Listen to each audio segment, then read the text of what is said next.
Chapter 121, Arresting the Monster. Ethan realized that, no matter how hard he fought, he couldn't close the distance to the two elves. At this range, half his magic was ineffective, and their counterattacks were devastating. Sensing imminent defeat, he did the only thing he knew by instinct. He retreated. "Keep running, or face certain death," sneered the Aber monster, baring its fangs as Ethan pulled back. He said nothing in reply. Instead, he focused every ounce of his will on his summoned beast. "All right," he murmured, voice cold, "use your final spirit shock." No sooner had he spoken than the creature's two glowing eyes flared brilliant blue. Having just completed its meditative ritual, it was primed to unleash its most potent psychic assault. A rippling wave of unseen energy tore through the air, hurtling toward the fleeing Aber. That grotesque foe, already reeling from two savage blows, each empowered by Ethan's amplified strength and hounded by the eerie, whispering night phantoms, was now utterly drained, both in body and spirit. The final spirit shock struck like a thunderclap. With a pained roar, the Aber staggered, its foul magic shattered. Ethan allowed himself the faintest hint of a smile. The hunt was over. Under the full force of the beast's psychic onslaught, the Aber serpent skidded to a halt, its eyes rolling back as it collapsed to the ground. Ethan drew a standard red and white Pokeball from his belt and hurled it straight at the fallen creature. The instant the sphere struck the Aber serpent, a crimson light streamed into it. With one last shudder, the light pulsed around the central button, and the capture was complete. Still under the beast's mental command, the serpent, now sealed inside the Pokeball, rocketed back into Ethan's hand. A rapid smile flickered across his face as he casually ruffled the Pokeball in approval. Then, with a practiced flick of his wrist, he released his new captive. The Aber serpent reappeared, blinking as it took in the scene. Ethan flanked by the dumb beast on one side and the dark crow arch on the other. Pain laced through its wounded body, and it instinctively recoiled. Ethan dropped into a low crouch before it, his voice calm and ice-cold. "Listen to me very carefully," he said. "I don't care what you think. Your only choice is to obey. If you so much as hesitate, you won't open your eyes again." He fixed the serpent with an unflinching stare, emotionless and absolute in his command. Ethan heard the viper's resentful hisses as he glanced over at his two other creatures, Sluggish Beast and Dark Crow, neither of which was much to look at. But he knew a live specimen was always more valuable than a flashy one. He produced a healing spray and administered just enough to staunch the serpent's bleeding, enough to keep it alive until the sale, but not enough to let it fully recover. With one last glare from the angry viper, he snapped its elf ball shut and clipped it back to his belt. He allowed himself a small nod of satisfaction. Under the double superpower restraint field, Sluggish Beast had delivered the bulk of the damage, its enforced lethargy doubling as crowd control. Dark Crow, meanwhile, had excelled at containment, shifting seamlessly between close-quarters strikes and long-range barrages in perfect synchrony with Sluggish Beast's stuns. Their silent teamwork spoke of countless battles together. And that viper? Its level was no joke, and its raw potential promised a handsome return. Ethan's latest prize was a bestial attribute seal called Rao, an animal-type restraint of considerable power granted by the ultimate evolutionary blessing. He'd wrested it from the Dark Crow after 3 fierce exchanges, though he'd only managed to fire a single poison barb. Even so, Rao's value was undeniable. While the elusive Nidoro had slipped through his grasp this time, he'd still come away with a tidy profit. "Search every corner, see what else we can salvage," Ethan said with a satisfied grin. Treasure hunting was one of his greatest strengths. As a spirit, he could phase through walls, and nothing escaped his scrutiny. Beneath the ancient tree that sheltered the abbot, heaps of bleached bones lay scattered across the ground. Their residual energy alone could sustain Guy's appetite for days, and a faint purple mist drifted up from the remains. Thanks to the efforts of Ethan's 3 spirit aides, he'd uncovered a fortune, nearly 50,000 Union coins, plus a cache of toxic reagents harvested from the giant tadpoles. He intended to keep those compounds on reserve for his ghostly squadron and their razor-sharp claws. Casually brushing aside any questions, Ethan dismissed the claw-tailed scorpion still clinging to his collar. "That little critter had nothing to do with the last fight," he assured them. even as he returned to sifting through his spoils. Ethan slept on undisturbed, the depth of his rest, a testament to how his accelerated growth phase had finally caught up with him. Once he'd cleared the battlefield, he left his elf companions to camp and set off alone toward the next waypoint on his map. 30 hours later, he'd scoured all 3 of the locations in Nidalang that the information broker had pointed him to, and found nothing. Aside from skirmishing with a few weak, wild elves along the trails, there was no sign of any yellow-grayed elves. It felt like a fruitless detour. Midway through his search, Ethan decided to pause for lunch. With ample time on their hands, he refused to settle for dry rations. Ever resourceful, the elves had already caught several hares and pheasants, and soon the forest air was filled with the smoky aroma of roasting meat. It had been ages since Ethan last enjoyed a proper barbecue, and he gladly tucked into the tender rabbit and pheasant skewers they'd prepared. His recent surge in training had ramped up his metabolism. He ate more than any of the elves. During the break, he also took a moment to feed his scorpion-tailed companion, tossing it chunks of raw meat. Content, the creature curled up and slept through the rest of the afternoon. The next morning, it roused itself and lumbered down to the water's edge to drink deeply from the sea breeze, kissed shoreline before the pair pressed on. Ethan sipped his drink, dozed off for a moment, and then slipped straight into a deeper sleep. All the while, he was slowly growing accustomed to caring for the newborn elf in his charge. It's worth noting what had happened earlier today.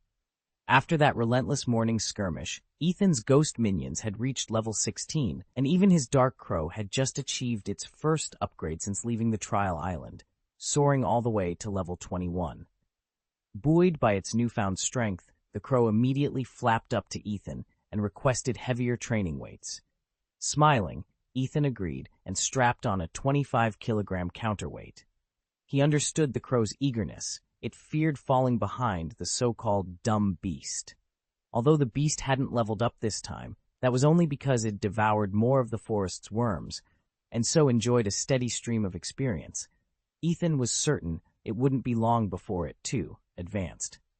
Determined to keep pace, the Dark Crow was ready to push itself to 120% of its effort, matching Ethan's rapid progress step for step. Ghost's power was rising at an astonishing rate, and Ethan couldn't shake the sense of looming danger. His natural advantages let him outmaneuver the weaker beasts and low-ranked ghosts, but he was all too aware that he still trailed behind the truly formidable foes. From the very beginning, he'd assumed the big brother role on the team, pushing himself harder each day, training relentlessly, and doing everything he could to grow stronger. Even if his comrades eventually surpassed him, he told himself it wouldn't matter. At least he would know he'd given it his all. Chapter 122, Discover Nidalang. Ethan studied the worn map under the waning afternoon light. The third marker lay at the map's edge, by far the farthest of the 3 from Manjin City. It pinpointed a broad lake encircled by dense forest, exactly the kind of hidden sanctuary where Nidalang might be lurking. His original plan had been simple. He would first search the 2 closer locations. If he succeeded in finding and capturing Nidalang there, he could return to Manjin City by nightfall, submit his bounty at the Hunter Guild, and set out on his next venture. But if both yielded nothing, well, there wouldn't be enough daylight left to reach the distant lake and still make it back in time. After a moment's thought, Ethan decided it was worth the risk. He'd press on to the 3rd site and, if necessary, spend the night under the stars. After all, he and Dark Raven had endured far tougher trials on Trial Island. Compared to that unforgiving wilderness, the forests around the lake seemed almost welcoming. With a steady breath, he folded the map and slipped it into his ring. Turning his gait northward, he marched through one stand of ancient pines after another. As evening fell, the trees thinned, revealing the quiet jumble of rooftops that marked Yuanju City on the lake's shore. Ethan paused at the city's edge, lanterns beginning to glow in windows below. He felt a surge of confidence. No guildmaster waiting to judge him here, no ticking clock except the rising moon. Tomorrow he would penetrate those woodlands, find Nidalang, and complete his quest, one way or another. For newly minted trainers, Those who've just set out on their journeys or have only been traveling a year or two, wilderness survival is the ultimate hurdle. Every season, countless novices perish simply because they trusted the open sky for shelter. Yet the Alliance neither forbids this practice nor mourns its victims. To the contrary, they celebrate it. After all, they claim, there's no shortage of recruits ready to take their place. Only the truly exceptional, geniuses, or those backed by influential patrons, receive any reprieve. Those who fail the wilds, the Alliance insists, are simply not yet worthy of advancement. In the Alliance's eyes, this brutal trial is the definitive screening process for junior trainers, ruthlessly weeding out the weak. But if you manage to endure, if you can build a shelter from scratch, navigate by starlight, and fend off predators, then you've earned your place among the intermediate trainers. These survivors form the backbone of the entire organization. They hold official status within the Alliance, and in terms of sheer numbers, they rank only behind the vast ranks of junior trainers. Advanced trainers aren't born overnight. Simply surviving in the wild is only the first step. Whether it's the Alliance or any other faction, the number of senior trainers they field remains the truest measure of their strength. Another 4 hours slipped by. Ethan pressed on without pause, the dark crow perched on his shoulder, and the fire-imbued warbeast rumbling loyally at his side. Finally, he reached the lake marked on his map. The deeper he traveled, the more all signs of human activity vanished. He had truly entered Elven territory, their legendary paradise. All the while, his puppet spirits continued to grow in power. By the time he caught sight of the water's edge, their average level had climbed to 20. Ethan paused to take in the view. Before him lay a vast lake whose glassy surface blended seamlessly with the horizon. On his map it appeared modest in size, but in reality its span was immense. Completing a full circuit would easily take another 2 hours. Ethan scanned the misty shoreline as dawn's first light crept over the horizon. So far, his search had come up empty. That morning he'd started at the hill outside Manjin City, home to the notorious Abai monsters, then moved on to a second spot marked on a merchant's sketchy map. Neither place yielded a single elf. Now he stood before this vast lake, hoping the dense pre-sunrise gloom meag to finally give him an edge. Frustration knotted in his chest. The elves didn't simply cluster at the water's edge. There were too many of them, and too much quarreling over drinking spots. Fights broke out constantly among those camped on the shore, so most clans drifted 2, even 3 kilometers inland. That meant Ethan's patrol area had ballooned again, and if he didn't turn up something today, he might be searching all over tomorrow, too. "Damn these information merchants," he muttered under his breath. "They all point me here, and this place is the size of a kingdom. How am I supposed to find elves in a landscape that huge?" He watched a murder of crows wheel overhead and caught sight of a sluggish boar trundling through the reeds, his only company so far. No campfires, no low music of elven flutes, nothing but wildlife. Ethan ran a hand through his hair, tightened his grip on the spear at his back, and steeled himself for another long day. He'd hunted tougher prey than elves before, and he wasn't about to give up now. But for the moment, the lake lay silent, and the elusive elves remained hidden in the forest beyond. Ethan didn't push himself that afternoon. Instead, he wandered until he found a tranquil spot by the lake and decided to make camp there. The late afternoon sun hung low over the western shore, setting half the sky aflame and turning the water's surface into a molten mirror of gold and crimson. From his space ring, Ethan withdrew the tent he'd packed back in the Golden City and, in short order, had it pitched among the lakeside pines. He gathered smooth pebbles into a circle for a makeshift stove, filled his kettle with the crystal-clear lake water, and dropped in 2 purification tablets. As the water heated over the stone hearth, he reflected that although he still had some bottled water reserved from Manjin City, it made sense to save that for emergencies. With the purification tablets doing their work, the lake water would be perfectly safe and richer in natural minerals than anything he could carry. Even so, Ethan preferred to boil it first. He might not have an elf's legendary constitution, and a simple stomach upset could turn into a real problem out here. Better safe than sorry. Ethan knew that even the hardiest constitution could rebel against lake water, bringing on nausea, dizziness, or worse. He dropped a purification tablet into a pot of water, then set it to a rolling boil, enough to kill 99% of any lurking bacteria. Once it was safe, he poured a portion into a ceramic bowl to cool in the open air and slipped the rest into the hidden compartment of his ring for later. While the water heated, he dispatched his dark crows to hunt. True to form, they returned one by one with hares, pheasants, and the occasional duck. At the same time, his hulking, dim-witted beast companion waded into the shallows, relying on instinct to net a few horned goldfish, a massive carp, and a wriggling eel-like fish, enough to round out the meal. Just as Ethan stoked the fire and hung a large cauldron over the flames, one of the crows swooped in from across the clearing, cawing with urgent excitement. It spiraled and flapped at eye level, as though it had urgent news. Ethan grinned. He and his crow had trained together the longest. Their silent understanding was unmatched among all his summoned creatures. Ethan immediately understood why Dark Crow was so excited. "You're saying you actually saw a Nidalang?" he asked. "Quack!" Dark Crow bobbed its head vigorously. Ethan smiled.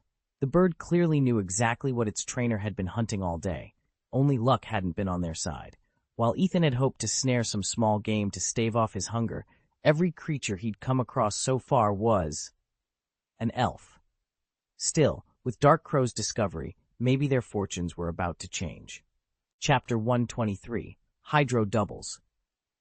Ethan watched as the foolish beast clambered out of the riverbank, shaking off droplets of cold water. Beside him, the hefty tank, who had been helping carry their supplies, set down the last crate and straightened up, waiting patiently.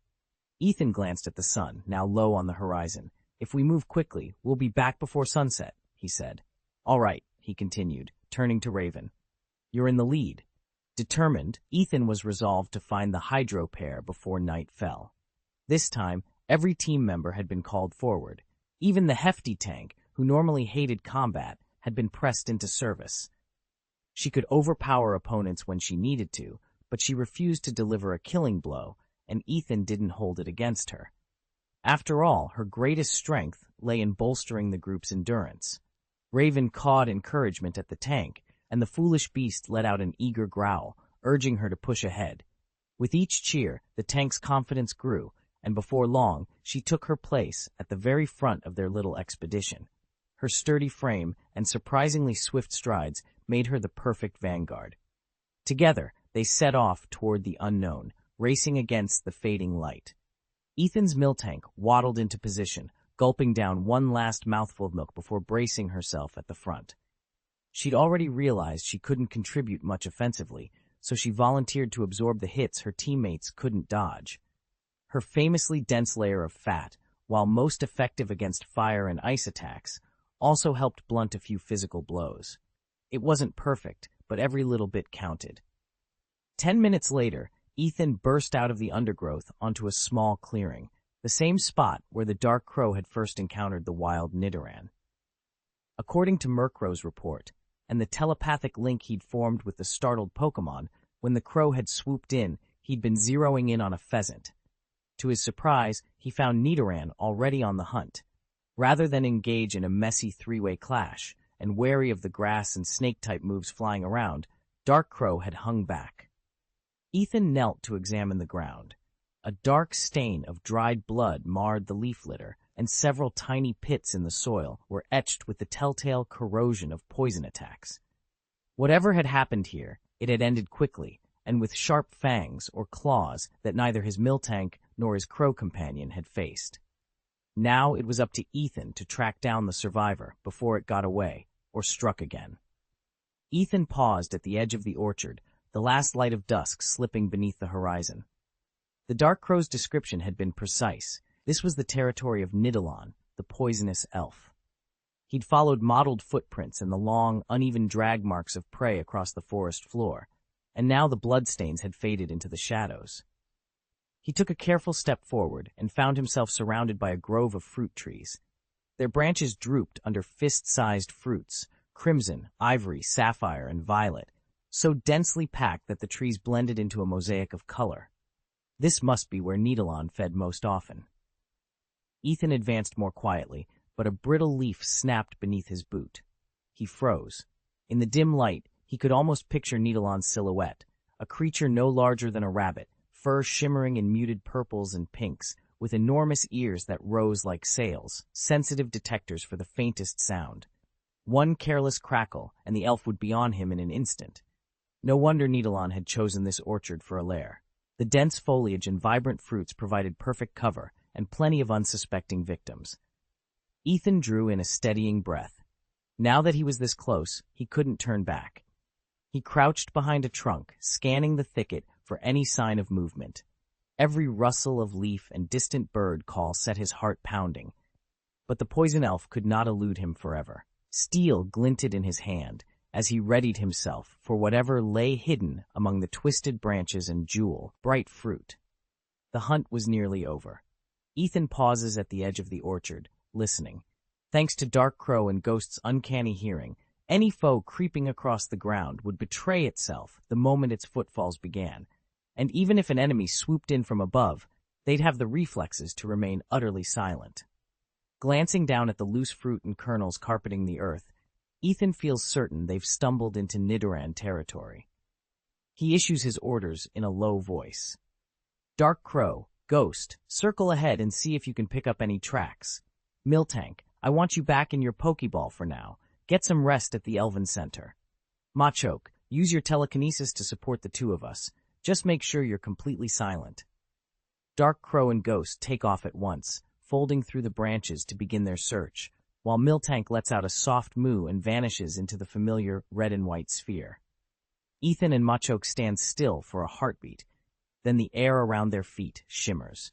A gossamer thin field of psychic energy springs to life beneath their soles, muffling every step before it can even be heard. Ethan glances over at Machoke. After weeks of training together, the powerful fighter has reached a new level of finesse with his telepathic gift, and now, thanks to that talent, they'll move through this forest like ghosts. Ethan crouched low as the last rays of daylight filtered through the forest canopy. Thanks to the scouting skills of his raven and his phantom familiar, Spectre, he had narrowed Nedalang's hiding place to this very grove, if the creature was truly here at all. Moments later, Spectre slipped out from behind a massive oak, excitement radiating from his translucent form. Ethan's pulse quickened. "Did you find it?" he whispered. Spectre let out a triumphant chuckle and nodded repeatedly. He led Ethan toward the enormous fruit tree. By its girth, the trunk had to be at least 100 years old, so thick that it would take 4 people holding hands to encircle it.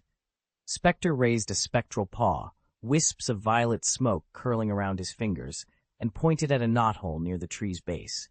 Ethan recognized it immediately. They paused on tiptoe, careful not to rustle the underbrush or alert any hidden snakes. Then Ethan broke the silence. "Spectre, flood that hole, now!" At his command, Spectre's jaw opened, and a powerful column of water, thick as Ethan's arm, burst forth, cascading straight into the knothole. With only one outlet, the torrent poured in until the hole was sealed, trapping whatever was inside.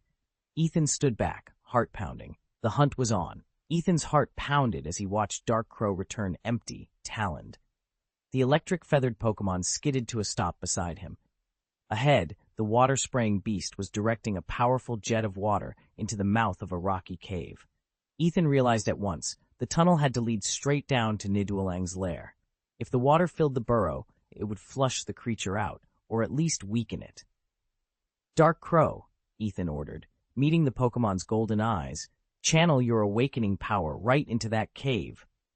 Dark Crow's chest feathers crackled with energy. Since its initial awakening training, it no longer required long minutes to charge, just 3 seconds of focused effort. The air around the bird shimmered as it followed Ethan's command along its specialized activation channel.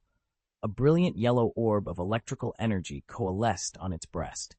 Without hesitation, Dark Crow launched itself forward and dove into the cave's shadowy entrance. A moment later, there was a thunderous roar. Boom! The yellow energy sphere detonated against the tunnel walls, unleashing a churning torrent of raw voltage. Interlaced with flickers of azure current, the electrified maelstrom roared through the underground passage, riding the same path carved by the water. Every stalactite and jagged stone hummed as the charge raced deeper, surging toward Nidalang's hidden chamber below. And just as Ethan had hoped, there would be no escape this time. The Avern shook as the enraged beast's water cannon sputtered to a halt, overwhelmed by the surge of the dark crow's awakening power. In an instant, the chamber was awash with electrified water, crackling currents snaking across every slick stone.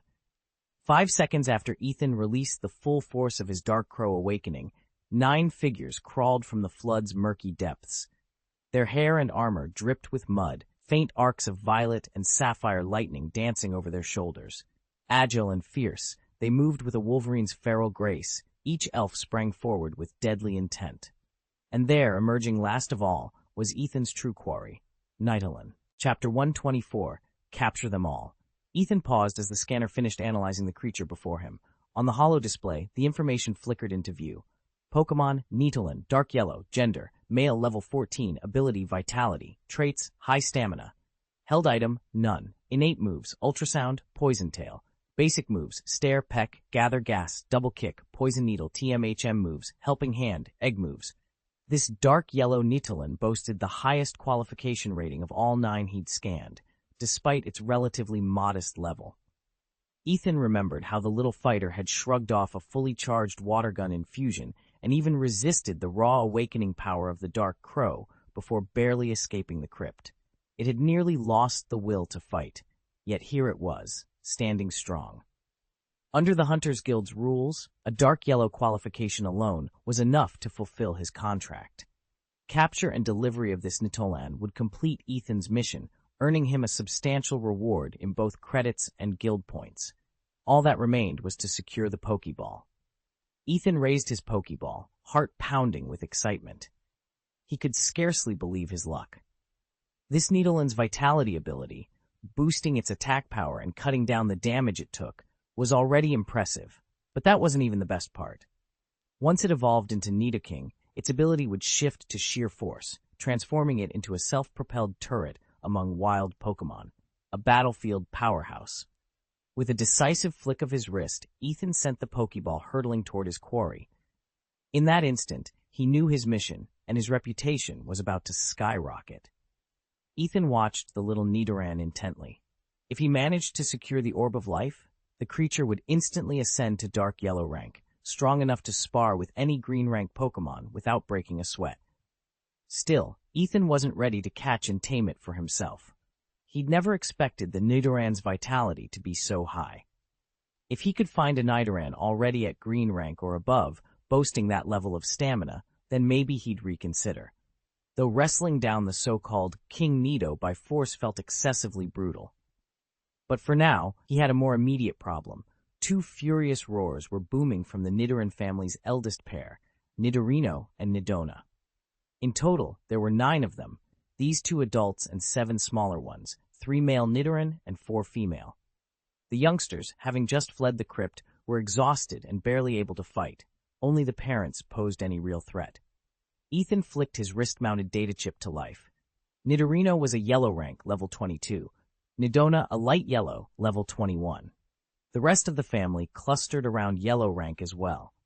All told, it was an exceptionally strong brood, one worth every effort it would take to bring them under his control. He squared his shoulders. Dodging those 2 charging adults would be tricky, but if he could neutralize them first, capturing the rest would be child's play. And so, with a steadying breath, he readied himself to engage. Ethan grinned to himself. If he could catch them all today, he'd earn a small fortune. Facing him were just 2 Nidorino and a lone female Nidoran, hardly the fiercest opponents. Dark Crow, wing attack the Nidoran, then spirit shock the Nidorino, he ordered. With a sharp caw, Dark Crow dove headfirst at the blue Nidoran. Its wings gleamed with a burst of white light, striking her squarely in the chest and sending her skidding backwards 3 meters. At the same moment, a wave of crackling psychic energy surged toward the bigger Nidorino, stopping him cold in mid-roar. Ethan pressed on without missing a beat. Now, Dark Crow, surprise strike on the Nidorino! Dark Crow reared back, condensed into a streak of shadowy black light, and slammed into the stunned Nidorino with bone-rattling force. The female Nidoran, still rattled from the wing attack, saw her partner reeling under Dark Crow's finishing blow. Summoning her courage, She arched her back and sprah, yet a volley of poisoned spines from the small horns along her back, an abrupt counterattack that whistled through the air toward Ethan's Murkrow. Ethan weighed his options for a heartbeat, then gave his orders with calm precision. Beast cast a mind shield to block Nidaleeno's poison needle, then hit him with a psychic shock. Dark Crow, trust your partner's defense and strike now.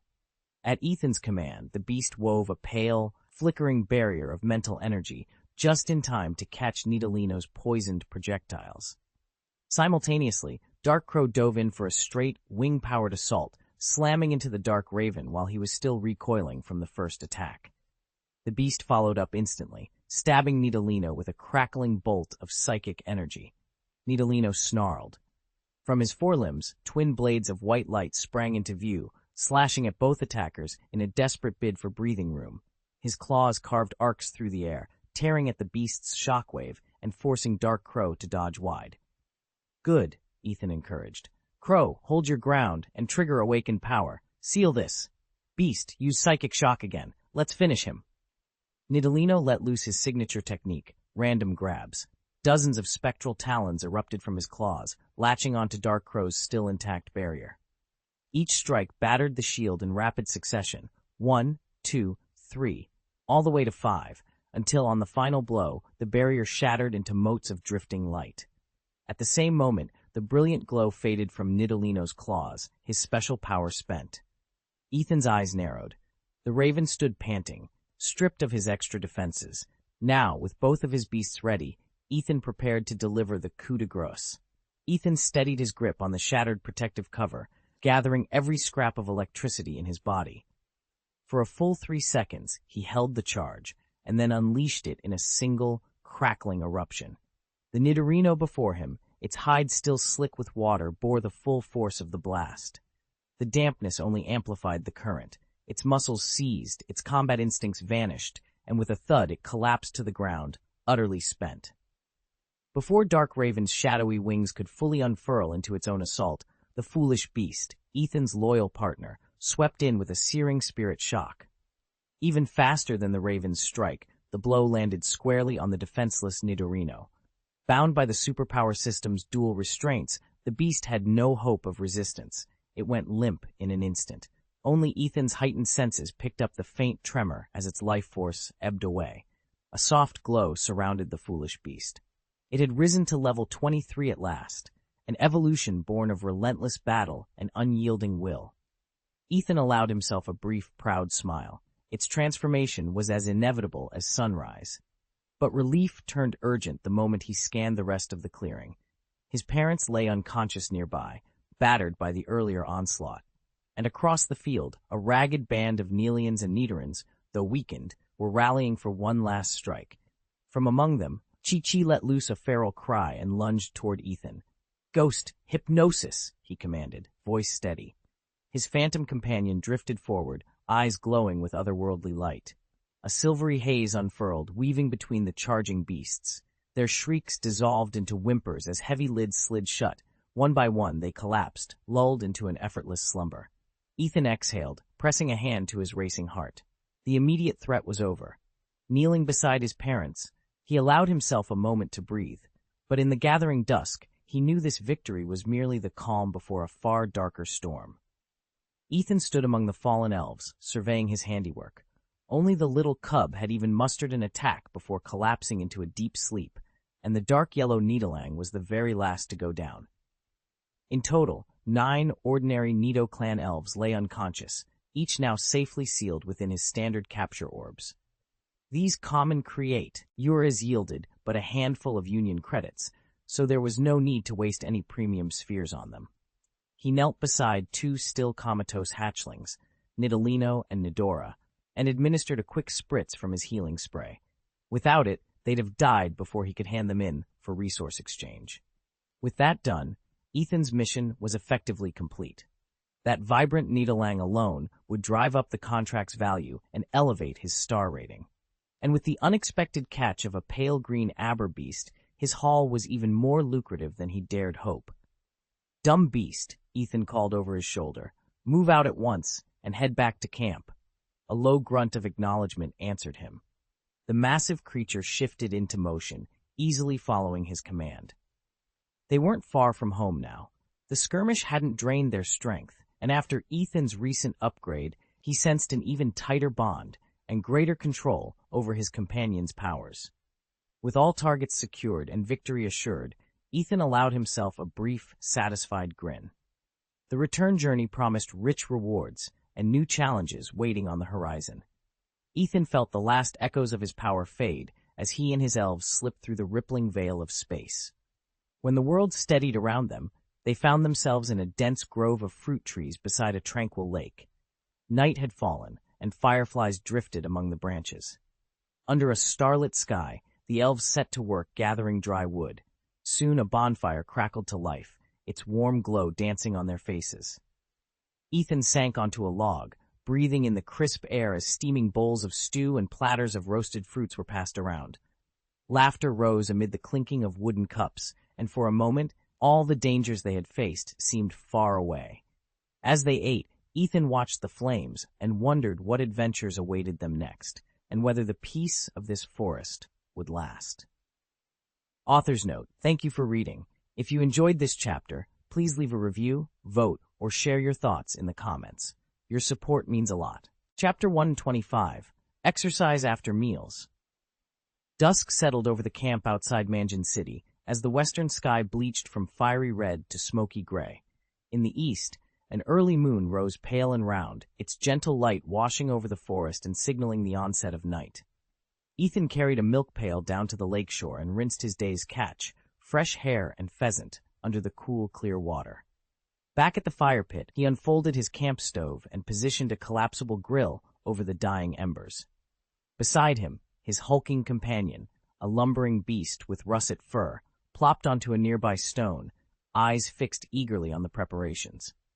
Ethan skewered the game carefully, placing the thick, slow-cooking pieces at the grill's hottest center, while tucking the thinner cuts along the cooler rim. He lined up small bottles of cumin, salt, and black pepper, then sprinkled each section with just the right blend of spices. The sizzling meat hissed as it made contact with the embers, sending up wisps of aromatic smoke that mingled with the night air. Out here, far from any village markets, wild game carried its own bounty of rich fat, untainted by confinement or grain feed. The result was irresistibly succulent meat, an honest reward for a long day's hunt. As Ethan rotated the skewers and breathed in that smoky scent, he couldn't wait to dig in. Ethan carefully arranged the skewers over the crackling fire. Within minutes, the meat had turned a lustrous golden brown, fat droplets sizzling as they dripped into the embers. A rich, smoky aroma curled through the camp. The dark-feathered crows, the lumbering beasts, and the forest elves had hunted so zealously that they'd gathered more game than they could ever grill in one sitting, and still only a third of it now sizzled above the coals. Everyone, except the ghosts, who drifted disinterested at the edge of the firelight, stood frozen, eyes shining, as if even a single breath might make the feast vanish. Big Milk Can, normally soft-spoken and timid, transformed at the scent of barbecue into the most voracious of the bunch, her throat working audibly with each eager gulp. And Guys, he was the worst of all. He inhaled the smoky air as though tasting the meat already, his index finger twitching over the flames in impatient anticipation. Ethan said nothing. He simply watched the skewers roast to perfection and listened to the symphony of hisses and pops that carried promise of a delicious midnight feast. Ethan inhaled the rich aroma of perfectly roasted rabbit as it sizzled over the embers. He almost wanted to tear off a hunk of meat and devour it right there, but he didn't feel hungry. The unbroken string of battles over the past several days had filled him instead with the lingering essence of the spirits he'd slain. Normally, once he'd absorbed their energy, he felt no appetite for days. Even if he wanted to train, he could push through without food. He'd volunteered for the invisible sentry shift tonight, content to slip into the shadows and keep watch while the others ate. Yet as the camp's appointed cook, it fell to him to sample each dish before giving the all-clear. So, cloaked in invisibility, he stepped forward, retrieved a clean knife, and scored the rabbit's golden skin. He broke off a sliver and brought it to his lips. The moment the meat hit his tongue, its juices exploded, releasing the perfect balance of seasoning and smoky flavor. Ethan closed his eyes, savored the burst of richness, then nodded in silent approval. 2 years of relentless practice had honed his barbecue skills to the pinnacle of any ordinary chef. With that, he slipped out of invisibility. The campfire's glow revealed a circle of hulking, milk-white brutes and simple-minded beasts, all eyeing the roast with ravenous anticipation. Ethan grinned, sheathing his knife. "All right, everyone, dig in, but let's keep it civil. No wrestling over the prime cuts, got it?" Ethan flipped another strip of meat on the sizzling grill and called over, "Help yourselves whenever you're ready." He'd learned long ago not to let the elves gorge themselves as fast as they liked.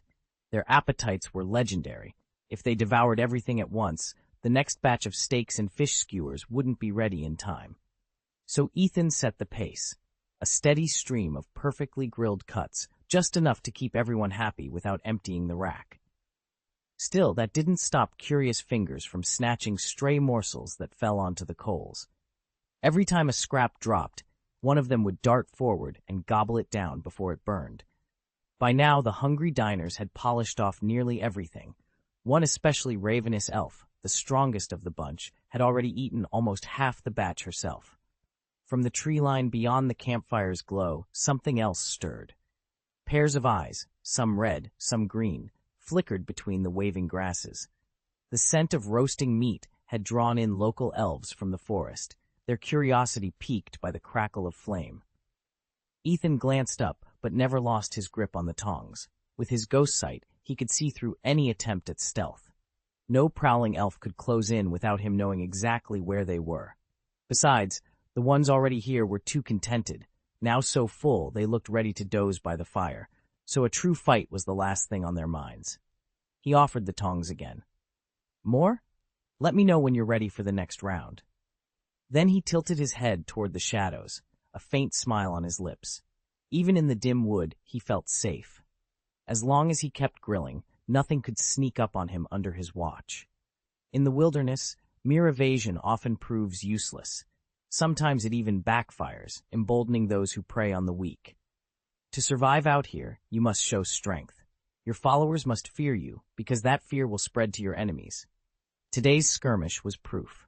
Under Ethan's command, his elven warriors struck without mercy. When their foes fell, the air seemed to pulse with a faint, wicked delight, a cruel taste only elves could truly savor. Mortals might walk away unshaken, but the elves knew better. This was the dangerous edge of the dark ravens circling above. The scent of roasting meat drifted through the trees, rich and tempting, yet not a soul dared draw near. The dark ravens and the so-called foolish beasts had shadowed Ethan's party for weeks. Under his leadership, they'd grown bold, daring to believe there was no foe they couldn't conquer. Each victory only bolstered their confidence, and with every battle, Ethan himself seemed to grow more formidable. Most of the forest's inhabitants gave them a wide berth, wary of the ravens' ominous cries and the elves' cold precision. Still, curiosity is a powerful lure. As word of Ethan's might spread, there would always be a few daring or desperate enough to test themselves against him. And in those moments, the wilderness would remind them just why fear can be the sharpest weapon of all. Just as the last morsel disappeared, a wild Alidos could no longer resist temptation. With a sudden leap from the branches above, and aided by a strand of silken webbing, it hurtled down like a crimson fireball. Twin claws crackling with violet energy aimed straight for Ethan. Among all the creatures gathered, the Alidos sensed Ethan was the weakest link. Despite their equally strong auras, its elven instincts told it that Ethan was the one who had subdued the tempting meal and therefore deserved to be eaten first. Yet the beast's every move was under Greasy's vigilant watch. No sooner had the Alidos launched its attack than Greasy's voice rang out. "Ethan, get ready!" At once, the dark crows and the mute beasts, Ethan's companions in this strange feast, tensed, their bodies coiling for the counterstrike. Ethan allowed a small, confident smile to curve his lips. He let his knife clatter to the ground and called out, "Looks like we've got some post-dinner jitters. Dark Crow Wings, let's teach our guests some manners." With that command, the assembled creatures surged forward, their silhouettes dark against the moonlit clearing. Chapter 126. Alitos Ethan rematerialized in the heart of Alitos. Almost before his feet touched the ground, the neural chip at his temple ran a full system scan, level 27, impressively high for a light yellow rank. Even so, the ring of elves watching from the treetops bore the unmistakable air of seasoned veterans. Their weapons were already leveled, eyes locked on the newcomer. Below the elves, a pair of shadow-black ravens and a trio of hulking, brutish beasts had been feasting. Though their jaws were still stained with gore, their attention snapped to Ethan with fierce hostility. They bristled at his intrusion, clearly unwilling to share their turf. Without warning, the larger raven flexed its wings. Violet arcs of flight system energy crackled across its feathers as it rose into the canopy. Ethan's heart thudded. He knew it was about to dive. He pivoted to dodge, aiming for a gap between the silken webs that draped the connecting trees like giant spider threads. But his limbs refused to obey. A sudden, crushing force bore down on his mind. The beasts had reached out psychically, seizing control of his body. Mid-air and utterly paralyzed, Ethan could only watch the raven plummet. Thud! The impact jarred his ribs like a sledgehammer. Pain flared through his torso and stole the breath from his lungs. Above him, the raven wheeled once more, ready to gut its helpless prey. Below, the other beasts closed in. Ethan dangled in the air, a puppet trapped by ruthless mental shackles, and Alitos was already proving more dangerous than he had ever imagined. Alitos could feel the subtle influence of the black autumn elf's energy, the very attribute he hated most, wrapping around him and sapping his strength. Helpless under its supernatural grip, he barely had time to react before the creature, known as the Dark Crow, beat its wings and sent him hurtling skyward, only to let him fall again. "Stupid beast, spirit shock, Dark Crow, peck him endlessly, finish him off," Ethan commanded. At once, his second summon, the awkwardly dubbed Stupid Beast, glowed with power. An invisible wave of force struck Alitos, who was still dazed from the crow's assault. Seizing the moment, the Dark Crow swooped in, wings flaring, its razor-sharp beak, enhanced by flight magic, drilling into Alitos without mercy. In less than a minute, despite being 5 or 6 levels above both summons, Alitos succumbed to their combined onslaught. His body, still warm, crashed into the camp just yards away, and the clearing fell deathly silent. Ethan moved with precision. Though Alitos commanded both the insect and poison systems, Ethan unleashed his flight and superpower skills in perfect tandem with the Dark Crow and the foolish beast. At his side, 2 elven allies struck in flawless coordination. Bound on all sides, Alitos fell in an instant. His lifeless form collapsed to the forest floor, a grim lesson for every hidden observer. As the Dark Crow alighted on Ethan's shoulder once more, the rustling in the nearby undergrowth stopped. One by one, the watching eyes in the grass and trees retreated. A handful remained, their gazes fixed on Alitos's body as it cooled beneath the moonlight. When at last they turned away, they did so in uneasy silence. The forest settled back into its nightly rhythm, crickets trilled, and a soft breeze whispered through the leaves. Under this quiet canopy, the magnitude of what had just occurred settled over the clearing. Alitos, long feared as the most formidable of the wild elves, had been defeated without mounting so much as a whimper of resistance. Those few who had lingered now understood the truth. These elves, aided by Ethan and his uncanny allies, wielded power far beyond what anyone had dared imagine. In the wild, strength commands respect, and few short-sighted elves dare challenge those who hold power, for to provoke the strong is to court death. After an Alitos scout fell victim to the chickens and tamarins at dawn, no others ventured near Ethan's camp. At last, he and his companion could sleep through the night without interruption. Still, Ethan didn't let his guard down completely. His ghost elf ally, Menguisi, took up sentry duty, prowling the perimeter under cover of darkness. Night is when Menguisi is most alert and dangerous. By day, he remains hidden in Ethan's shadow, conserving just enough spirit to warn of approaching danger. The rest of the time, he hovers in a trance-like rest, an arrangement that keeps them both safe and well-rested. Time passed like a stream, and before Ethan knew it, dawn light crept over the eastern ridge. His eyes opened not to an alarm, but to his own biological clock, honed over a lifetime. In his previous existence, it had been finely tuned. Later, it slipped into disuse. Only now, tested again on this island, was it being reclaimed. Ethan stretched, ready to face whatever the new day might bring. Ethan stirred awake just after 6 o'clock. Dawn's first light filtered through the trees, lending a misty glow to the lakeshore. The night's humidity still clung to every leaf and blade of grass, thicker here by the water's edge. Somewhere in the forest, birds were beginning their morning chorus. The bonfire he'd built last night had burned down to embers. A few half-charred logs in the stone stove still smoldered, sending up tiny sparks. Around the camp, he could see faint footprints and broken twigs, evidence that the elves had come close. Yet none had dared approach his tent, nor had they driven him away. Only yesterday, Alidos's body had vanished from where it fell, leaving behind a dark, congealed stain on the ground. Ethan rose, stretched, and made his way to the water. The moment his footsteps disturbed the pebbles, the dozens of dark shapes that had lingered at the water's edge slipped beneath the surface with soft splashes. For a heartbeat, the lake's surface was empty. He smiled to himself, shook his head, and waded into the cool shallows. Scrubbing off the grime and dried blood, he let the lake water rinse him clean. The rustle of his movements pulled the elves from their hiding places. One by one, pale faces emerged among the reeds, their eyes fixed curiously on the lone human bathing in their domain. Yet they stood at a respectful distance. Ethan stepped from the lake, wrapped himself in a damp cloak, and glanced back at the glowing embers in the stove. "Time for breakfast," he murmured. Gathering fallen branches and kindling, he rebuilt the fire. As the smoke curled into the morning air, he busied himself with simple fare, fish skewered on sharpened sticks, wild berries rinsed in lake water, and a handful of foraged herbs. Gradually, the elves drifted closer, drawn by the scent of cooking. Ethan worked calmly, every movement deliberate, welcoming them with a nod. Today's meal would be the first step toward an uneasy truce, one he planned to honor as long as they allowed him to stay.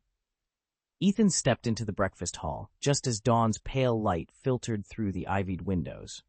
True to elven custom, morning meals were meant to be light. No greasy fare, just energy cubes and frothy milk. He retrieved each elf's personalized bowl from its rack and plopped in the correct bright green or amber cube, then turned to the massive milk tank along the wall. Pouring himself a tall glass, he carried it to the long communal table.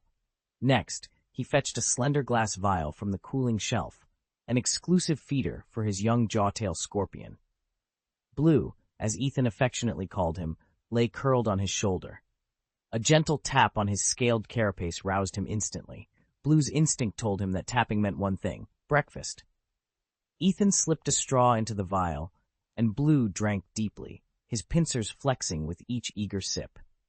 When he'd finished, the little scorpion licked at his mandibles in satisfaction, then gave his tail a contented wag against Ethan's neck before settling back down in a soft, coiled sleep. Ethan watched him fondly. Blue had been unusually lethargic lately. He'd likely nap through half the day if Ethan didn't wake him. Still, Ethan wasn't worried. A quick chip scan confirmed the juvenile scorpion's growth rate was excellent.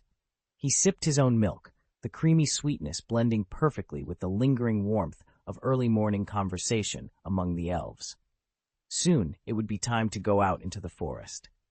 But for now, both master and companion enjoyed the calm of a simple, nourishing breakfast. Ethan studied the readout flickering on his handheld scanner. Though he couldn't see the creature directly, the biochip's data was unequivocal. The scorpion-tailed scorpion was flourishing. Its milk sac had swollen to an impressive size, and he was confident that, with a steady diet of fortified milk, the big buddy would channel all that stored vitality into a spectacular growth spurt once it shed its juvenile exoskeleton. Beside him, the claw-tailed scorpion snipped its pincers in satisfaction as it finished the last drops of feeding solution. Not far off, the dark ravens, Ethan's loyal cadre of winged observers, ruffled their feathers and tucked away their own breakfast bowls. A hush settled over the aviary as both beasts and birds alike prepared for whatever the day might bring. Friendly reminder, our first order window opens on June 1st. Thank you all for your support. Ethan rose with the sun, and once the elves had finished breakfast, he laid out their morning training regimen. Over the years, he'd learned that first light sessions delivered the greatest gains, so he always planned the next day's drills at dawn. Because they were camped beside the lake, today's rare beast trainee skipped its usual superpower exercises. Instead, Ethan turned his attention to the water element creature. Though its innate gift for aquatic magic was strong, it still lagged behind the pure super ability types. Mastering its elemental talent was crucial and far from guaranteed.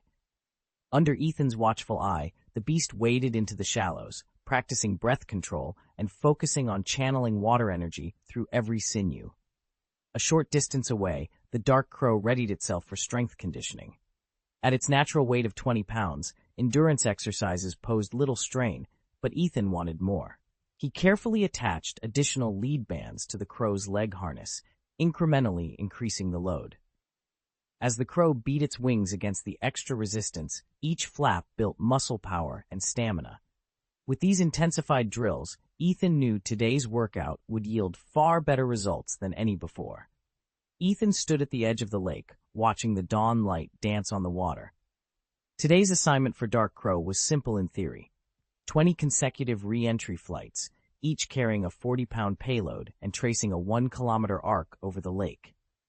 By sunset, every pilot would know exactly how that extra weight felt and how to handle it. At the far end of the shoreline, he met Tank. He handed her a reinforced weight vest and pointed to the pebble-strewn beach. "Run laps along the waterline," he said.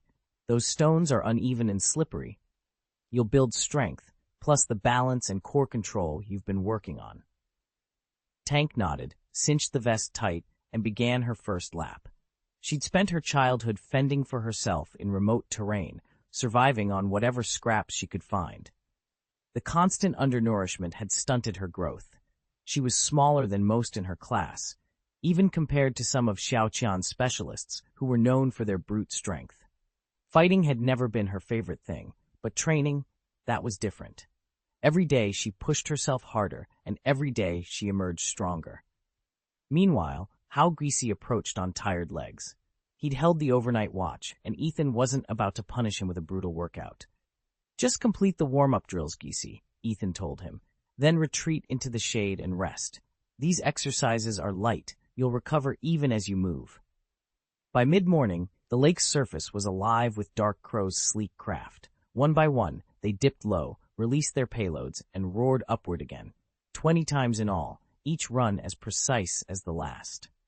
Along the beach, Tank's heavy vest rattled over the pebbles. With every step, she anchored herself against the unstable stones, her posture firm, her strides confident. And in the soft shadow of a lone pine, Guisi ticked off his reps, the gentle crunch of pebbles underfoot, marking his steady progress toward much-needed rest. It was a simple morning of drills and discipline, yet with each flight, each lap, each mindful breath, Dark Crow strengthened its resolve. Together, they were forging a team capable of meeting any challenge the sky or the world could throw at them. Ethan's current assignment was to synchronize his slumber skill with his dream talk skill, and more importantly, to learn how to select which powers manifested when he spoke in his dreams. He watched the elves throw themselves into relentless drills, then gave an approving nod. From the ring at his finger, he drew out the superpower training manual and settled into meditation. In past sessions, it had taken him nearly 30 minutes just to reach the required mental state. But after several practice runs, and thanks to fresh insights gleaned from the manual, he now crossed the threshold in under 10 minutes. Despite the fast entry, the quality of his meditation still fell short of his hopes. The neural interface chip at the base of his skull monitored every heartbeat and breath, fine-tuning each session according to its own calculations. According to the chip's projections, it would be another 31 years before Ethan could hope to attain junior-tier superhuman status. Even so, each completed meditation restored his spirit to its peak, leaving him more refreshed than he ever felt after a full night's sleep. 2 hours later, Ethan emerged from his trance, summoned the elves to his side, and led them into the dense woodland. Their destination lay far to the north, Yuanju City, just beyond the borders of Manjin City, and he intended to push their training to its limits along the way. According to the map, the road to Yuanju winds through 2 vast forests, a 3-day journey on foot, far slower than a direct coach ride. Ethan didn't mind.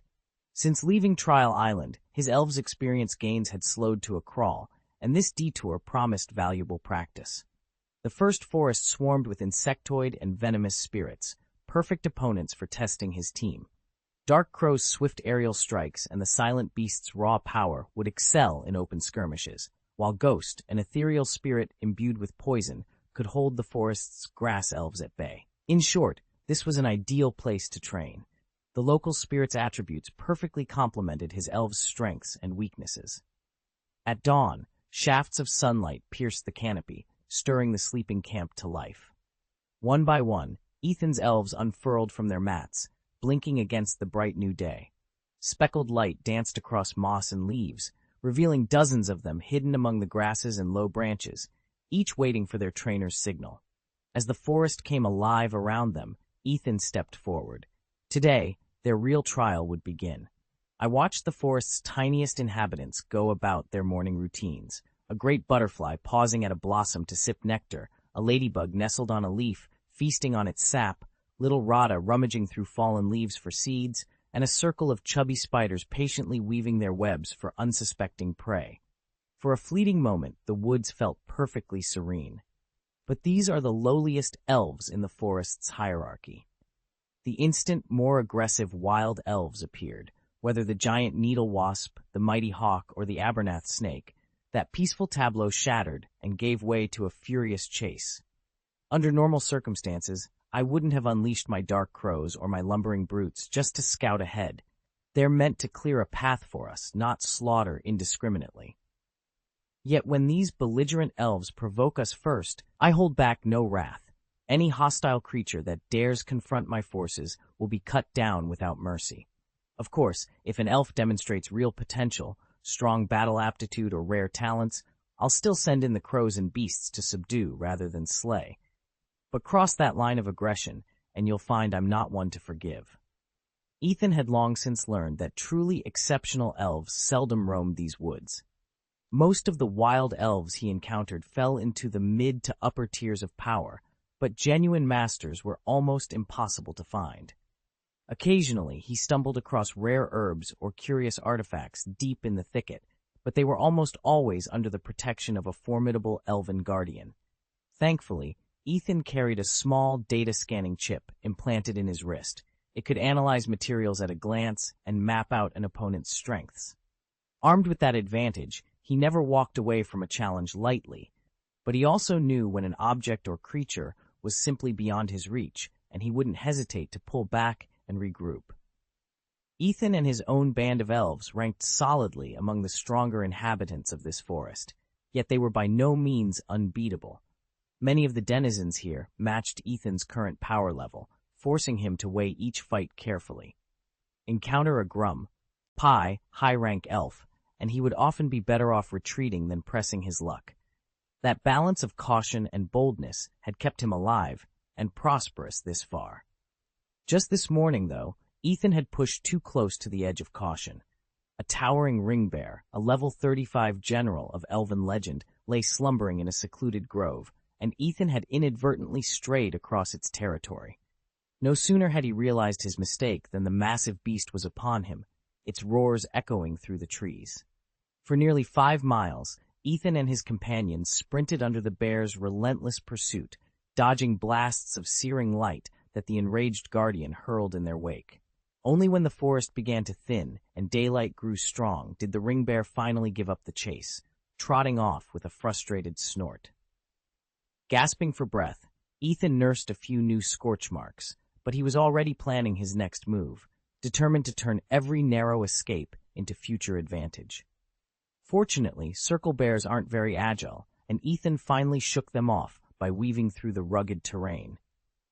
He wasn't about to lose his prize either. As the wary dark crow took flight, it dropped part of the giant needle bee honey it had stashed within its territory. That stray cache is exactly what caught the attention of the food circle and set them hot on Ethan's trail. Chapter 128, Yuanju City Police Officer. For 3 days, Ethan pressed through the tangled woodlands of Manjin and Yuanju on the outskirts of Chengdu. Although most of the elves roaming these forests were of only middling skill, their numbers were overwhelming. It took him the better part of 72 hours to cut a path through their territory. Yet, middling in this realm still meant plenty of formidable opponents. High-ranking elves, steeped in powerful magic and fierce combat training, claimed every grove and thicket as their own. Any unwelcome visitor was immediately set upon. Take the circling bears Ethan had encountered earlier. They were savage but straightforward foes, rushing in blind fury. He'd developed reliable ways to put them down. Far more dangerous, though, were the elves whose wits rivaled a human's. Their cunning ambushes, laid with almost surgical precision, would have trapped him without fail, if not for two safeguards: the protective wards of his ghost guardian and his blink-step teleportation. Had he lacked those advantages, Ethan would never have emerged alive from Yuanju's shadowed depths. Ethan strode out of the haunted forest at level 19, 3 levels higher than when he'd entered at 16. The forest teemed with low-level elf foes, and his companions, Dark Crow and Dumb Beast, would conveniently let him land the finishing strikes. As a result, Ethan racked up more battles than anyone else and saw the biggest jump in experience. Dark Crow and Dumb Beast themselves didn't grow as dramatically. Each had already claimed 1 level in the fight before the forest, so their progress there was modest. Still, by pressing on against ever tougher enemies and knowing when to fall back, they each managed another promotion. Dark Crow now stands at level 22, and Dumb Beast at level 24. Even the big milk tank, who'd much rather hang back than trade blows, focused on shoring up defenses and fine-tuning his healing skills, earning enough experience to reach level 21. The entire squad has emerged stronger, ready for whatever challenges lie ahead. Ethan surveyed his little band of elves. Every one of them, save for the long-tailed scorpion familiar, had grown noticeably stronger on this forest foray. They returned not only with newfound skills, but also with a haul of rare herbs, minerals, and other valuable materials ripe for selling on the black market. After 3 days of relentless marching, they finally reached the outskirts of Yuanju City. 2 more hours on dusty roads brought the sprawling walls and rooftops into clear view. Ethan let out a long, satisfied breath. "Made it," he said, cracking a smile despite the grime on his face. "Not as grueling as Trial Island, but that dog chase nearly did me in." He shook his head, feeling a mix of exhaustion and exhilaration. Behind him, his elf companions chatted excitedly about their gains. Ahead, the city's ancient silhouette promised rest, and perhaps even new adventures. Yuanju City was the storied capital of northern Chengdu, nestled beside Shibo Mountain on the west bank of the Dayuan River. Renowned throughout the elven world as a bastion of history and culture, it was famous for its graceful Japanese-style architecture. At its heart rose a 10-story bell tower, said to have once housed the Phoenix King himself. Ethan took one last look at the tower, then squared his shoulders and led the way through the city gates. Their journey was far from over, but for now, they had earned this moment of triumph. Though the bell tower often steals the spotlight, Yuanju City holds another ancient landmark in its northwest quarter, the Scorched Tower.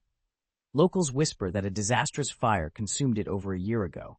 Yet legend says that at its base, the Phoenix King granted new life to a chosen soul, and that Lokia, a figure nearly as celebrated as the Phoenix King himself, once made his home atop those blackened walls.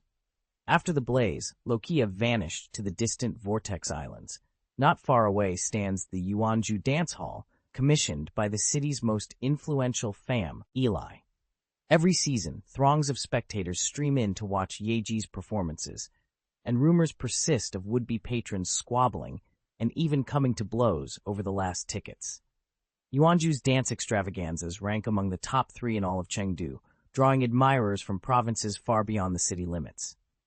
Yuanju's attractions don't end there. The League Hall also commands attention. Within its stone facade lies the Dao Pavilion, home to the enigmatic Ghost Division.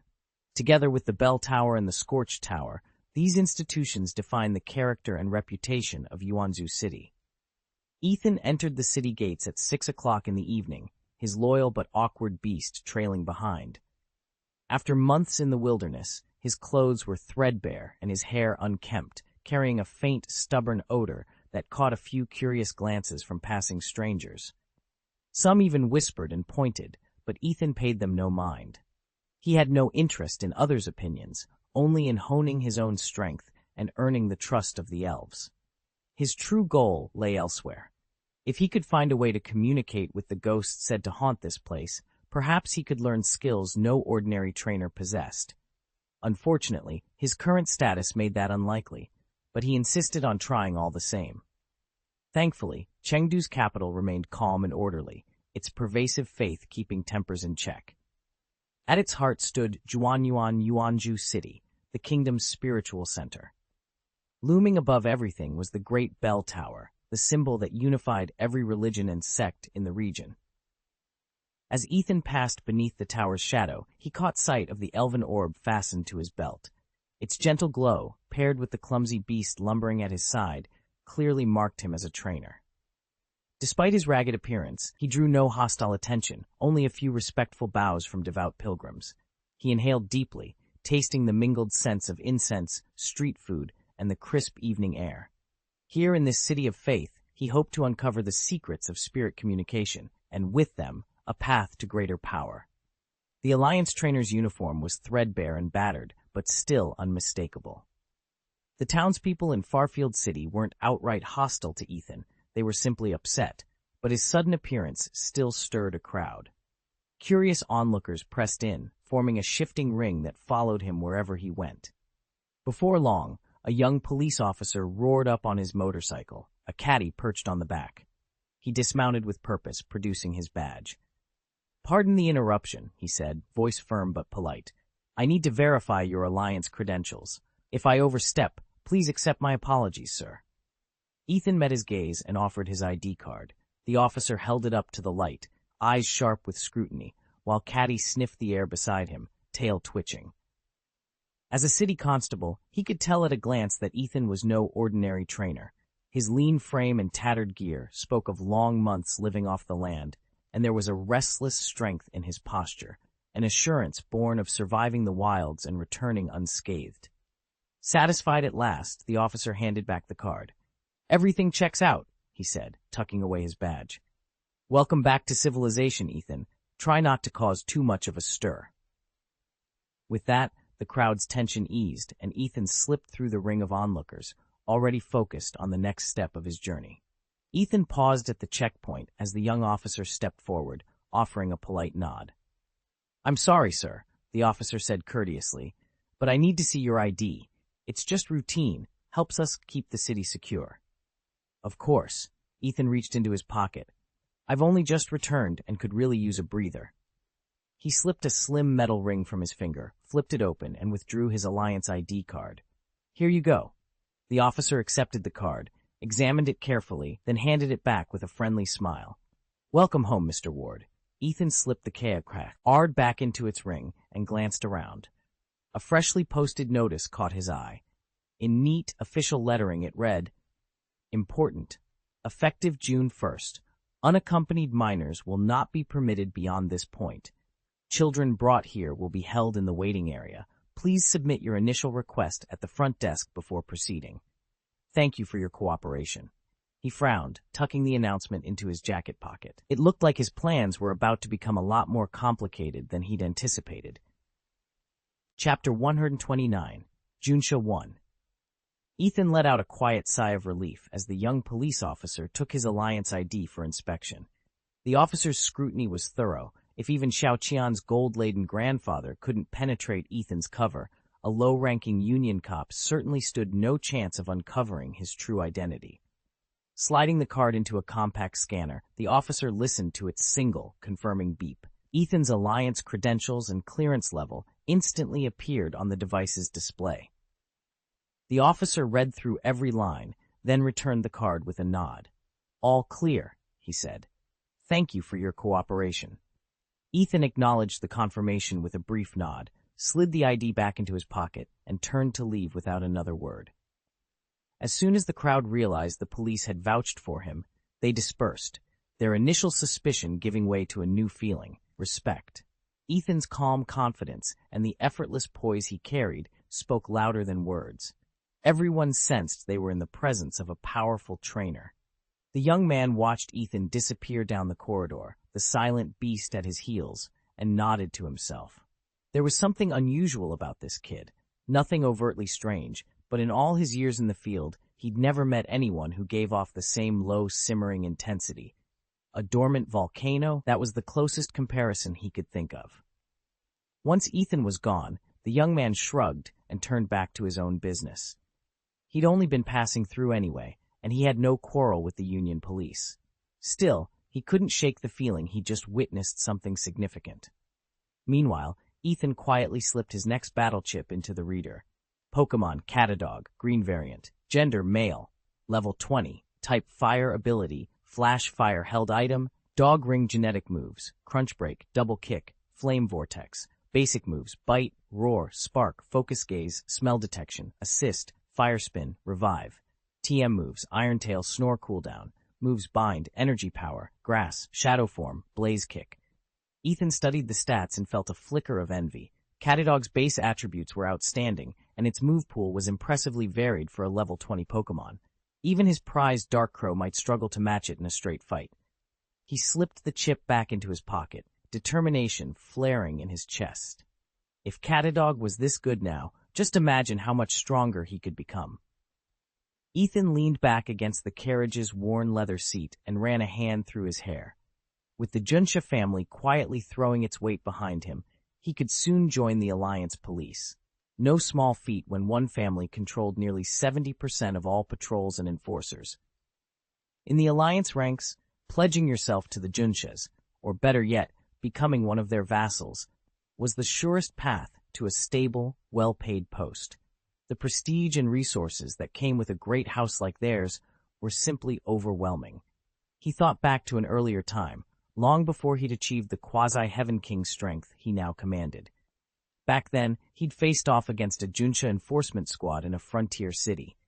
Their elven magic had been blisteringly powerful, blasting him back with ease. Had he not possessed a hidden reserve of talent, he'd have been routed, or worse, wiped out. That showdown had taught him exactly what set the Junshas apart from lesser clans like the Joeys. Their status was forged in real strength, not politics or inherited titles. In any city guard, raw power was not just useful, it was essential. Ethan blinked as the carriage rounded the final bend, and the glittering towers of the Elven District came into view. At first, the long road had felt like a welcome escape from crowded streets, a chance to clear his head. But now, entering the heart of civilized territory, he felt stifled by his own sweat and the dust that clung to every seam of his travel-worn tunic. He couldn't wait any longer.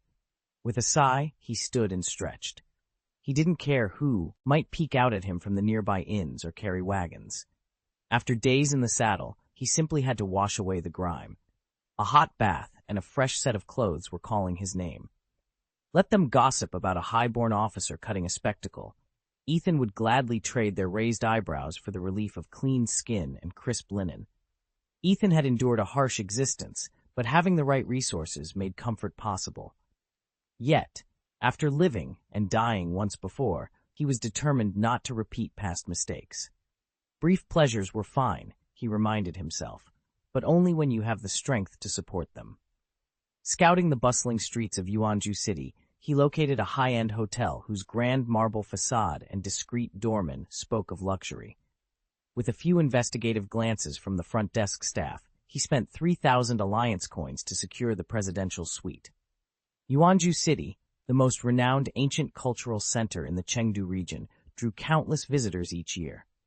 Between its storied temples, cobblestone avenues, and the famed performances at the Yuanju stage, the city's tourism industry thrived, and so did its hospitality sector. Ethan swiped his keycard and stepped into the suite. The moment the door clicked shut behind him, he strode straight to the bathroom. Despite the multiple wardrobes hidden within the walls, each stocked with outfits of different ranks and backgrounds, courtesy of his dimensional ring, he knew that in this remote land, changing roles meant little. Here, appearance alone wouldn't protect him. He stripped off his travel-worn cloak and armor, letting the weight of his journey fall away. The marble bathroom gleamed under soft golden lights. Filling the deep soaking tub, he paused to savor the luxury he normally could not afford, a small reward for the battles he'd fought and the victories still to come. Ethan stepped out of the shower, letting the steam dissipate around him. Warm water and fragrant soap had peeled away the grime of days spent in the wilderness, skin still tingling from the thorough scrub. Back on the trial island, comfort was a luxury he couldn't afford. Survival alone consumed every waking thought. Now, emerging into the civilized world of the elves, he gratefully surrendered to the sensation of cleanliness, even if it meant soiling a fresh suit afterward. He towel-dried his hair, then pressed a thin, lifelike mask over his face, the customary human facade he wore among outsiders. Though the illusion was unnerving, it didn't detract from the confidence he felt. Cleaned up inside and out, Ethan glanced at his reflection and allowed himself a small, satisfied smile.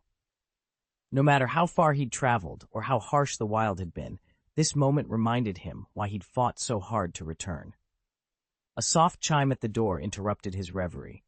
He pressed the call button, and moments later, a waiter rolled in a cart overflowing with steaming dishes, roasted venison, herb-infused root vegetables, freshly baked bread, and delicate pastries for dessert.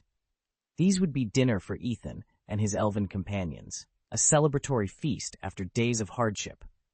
Pulling his chair closer, Ethan inhaled the savory aromas and settled in, ready at last to enjoy the comforts he'd earned.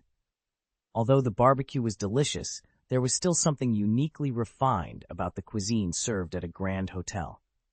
Once they finished their meal, Ethan's companion, a claw-tailed scorpion that had been dozing on his shoulder, stirred awake and promptly downed a bottle and a half of that special milk. Over time, the scorpion's appetite had grown considerably. Its size hadn't changed, but its armor had taken on a glossy sheen. The once rough shell was now surprisingly smooth and cool to the touch. This transformation came courtesy of the fortified big tank milk. Young elves and their familiar creatures aren't allowed unlimited solid food. It can trigger premature development and waste their innate potential. But this rich, scientifically balanced milk bypasses those risks, boosting strength and resilience without accelerating growth. It wasn't just the claw-tailed scorpion that thrived. The dark crows who'd been drinking from the same tanks showed noticeably improved physique and stamina as well. Ethan could feel the change most of all in his endurance. After each punishing training session, he'd down a single glass of milk to replenish his strength. Day by day, his body grew more resistant to fatigue. 12:05 p.m. Operation launch time. Report in for your first assignment. The voice crackled over the comm. Chapter 130, Yuanzuhe. Ethan stashed the captured elves back into their enchanted orbs, then slipped out of the inn. Tonight's routine training would have to wait. His real task lay elsewhere. He found a quiet alley, donned his rocket operative uniform, draped a black cloak over his shoulders, and fastened a human skin mask in place. Posing as an elf hunter, he was ready. His plan was straightforward. First, report to the Hunters Guild with proof of his assignment, then escort the extra-spirited elves to the black market buyers waiting in the shadows. If everything went according to plan, he'd walk away with a hefty payout. Yuanju City at night was a study in contrasts. By day, devout worshippers filled its streets, moving with polite urgency. By evening, that same piety seemed to lull them into lethargy. Though it was only 8 o'clock, the avenues lay nearly deserted. Ethan's dark robe blended seamlessly with the gloom as he cut through narrow lanes, his footsteps muffled on the cobblestones. Following the directions his contacts had given him before he left Manjin City, Ethan skirted the official quarter and headed southwest. There, tucked behind a crumbling granary, he found a modest, half-forgotten house. The windows were shuttered, the walls streaked with moss. It was perfect. He stopped at the heavy wooden door and tapped out the secret rhythm he'd memorized. With a muffled click, the bolt slid back, and the door creaked open. Beyond the threshold lay the hidden HQ of Yuanju's Rockets branch, a dimly lit hall where men and women in black cloaks gathered to broker deals, swap intelligence, and trade in illicit goods, elves included. Ethan slipped inside. The night's work was just beginning. Since Ethan was helping Ying with various assignments, he'd been entrusted with a number of duties, one of which was supplying this clandestine access code. He approached the unmarked storefront, tapped out the secret knock, and watched as the steel door slid open. The moment he stepped inside, it sealed itself behind him. The interior was spare and deserted, No clerk at the counter, nothing but bare shelves now that the entrance was secured. This door only responded to that precise rhythm of knocks, and Ethan expected no staff to be on hand. Despite never having lingered long in Yuanju City during his previous life, he'd visited on multiple missions and knew well how the rockets concealed their supply caches here. Though more than 3 such depots undoubtedly existed across the city, his former rank and clearance had revealed only 3, and Ying had shared the code for this particular one alone. Without hesitation, Ethan crossed the room to a small chamber at the back. There, a recessed slot bore the rocket insignia. He slid his ID card into the groove, the mechanism clicking into place as the lock disengaged. Ethan watched as the hidden door slid open with a grinding of gears and the hiss of a tensioned belt.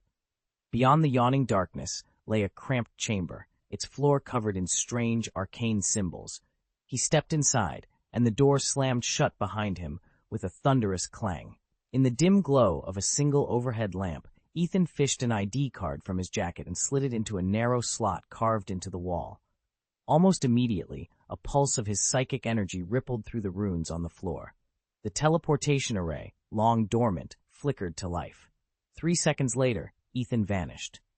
When he regained his senses, he found himself standing in a rough-hewn cavern, its walls slick with moisture and shadow.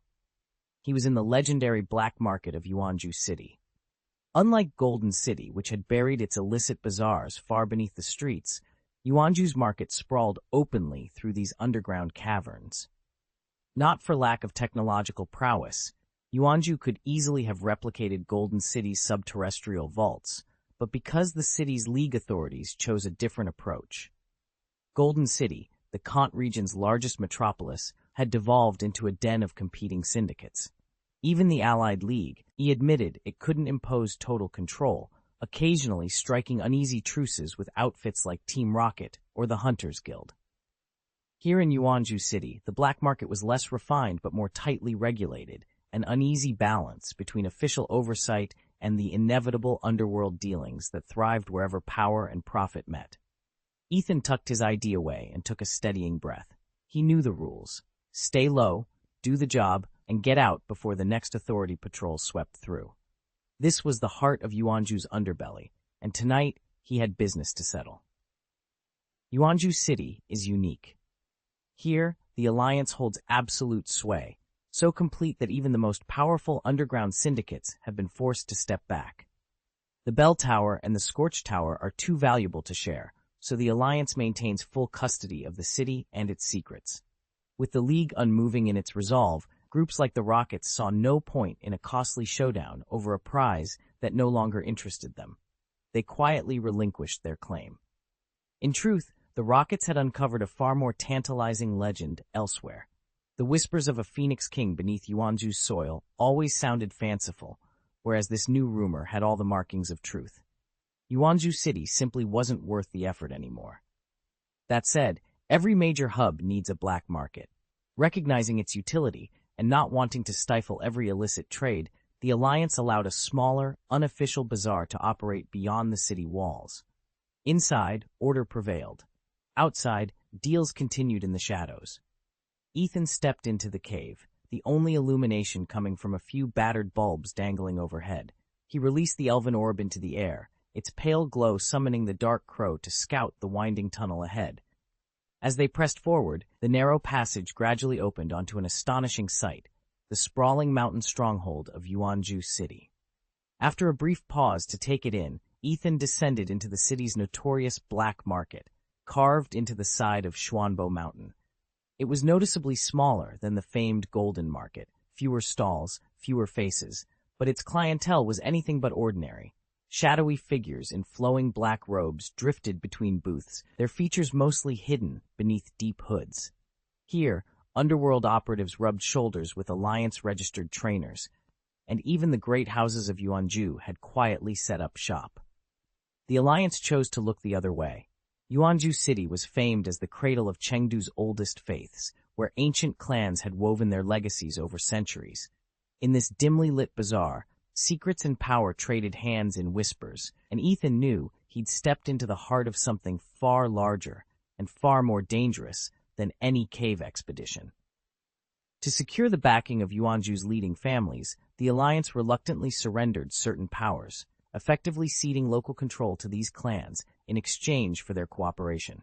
One of the alliance's key concessions was the sanctioned black market carved into the caverns beneath the city, a clandestine bazaar built and maintained not by the rockets or other underground syndicates, but by the great and lesser houses of Yuanzhu itself. Although illicit by nature, this market operates with official tolerance.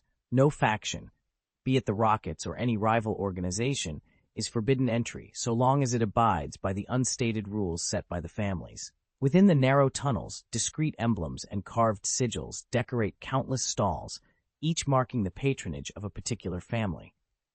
The market may be small in scope, but it possesses every vital corner of the city's shadow trade: stolen relics, rare ingredients, forbidden arcana. Signposts overhead directed Ethan toward the elves' quarter.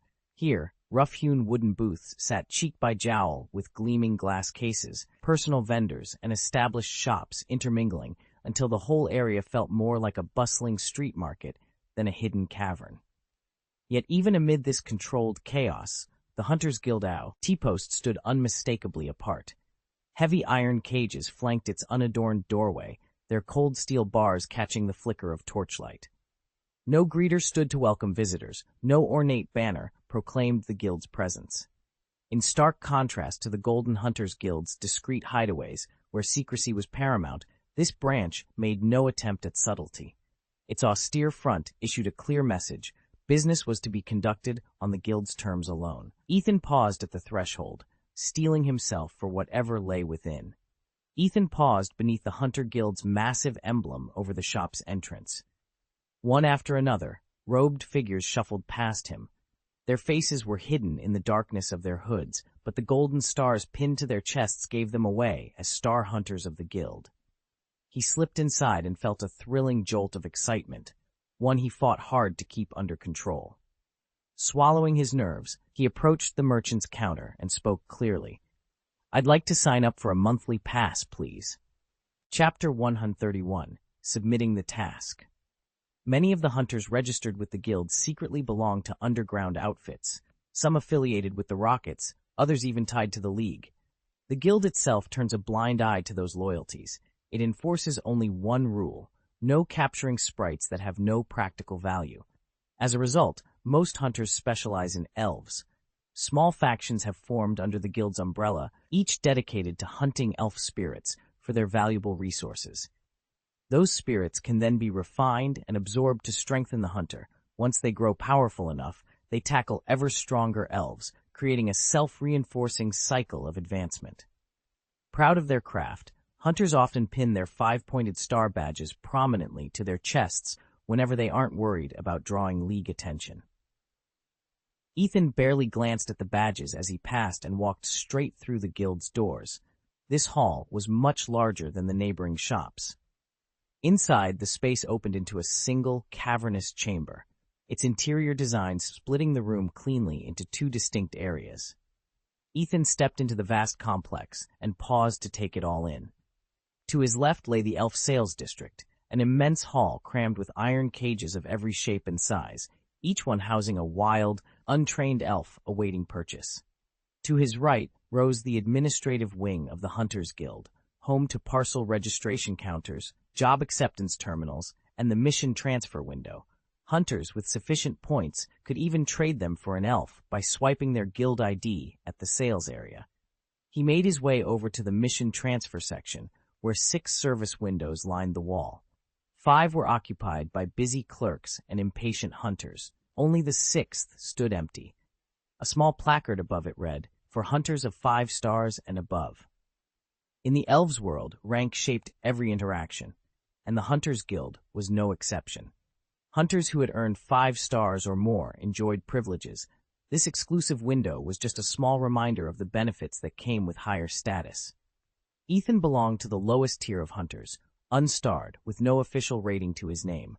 Like all medium and low-ranked hunters, he had no choice but to stand in line at the Hunter Guild's public assignment window, waiting for tasks to be handed down from above.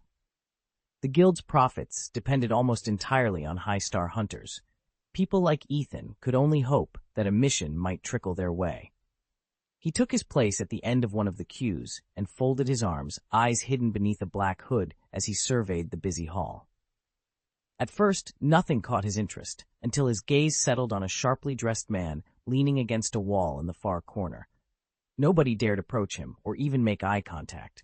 A gleaming, sun-shaped insignia on the man's chest marked him as a senior official of the Yuanzhou City Hunter family, a powerful faction within the guild.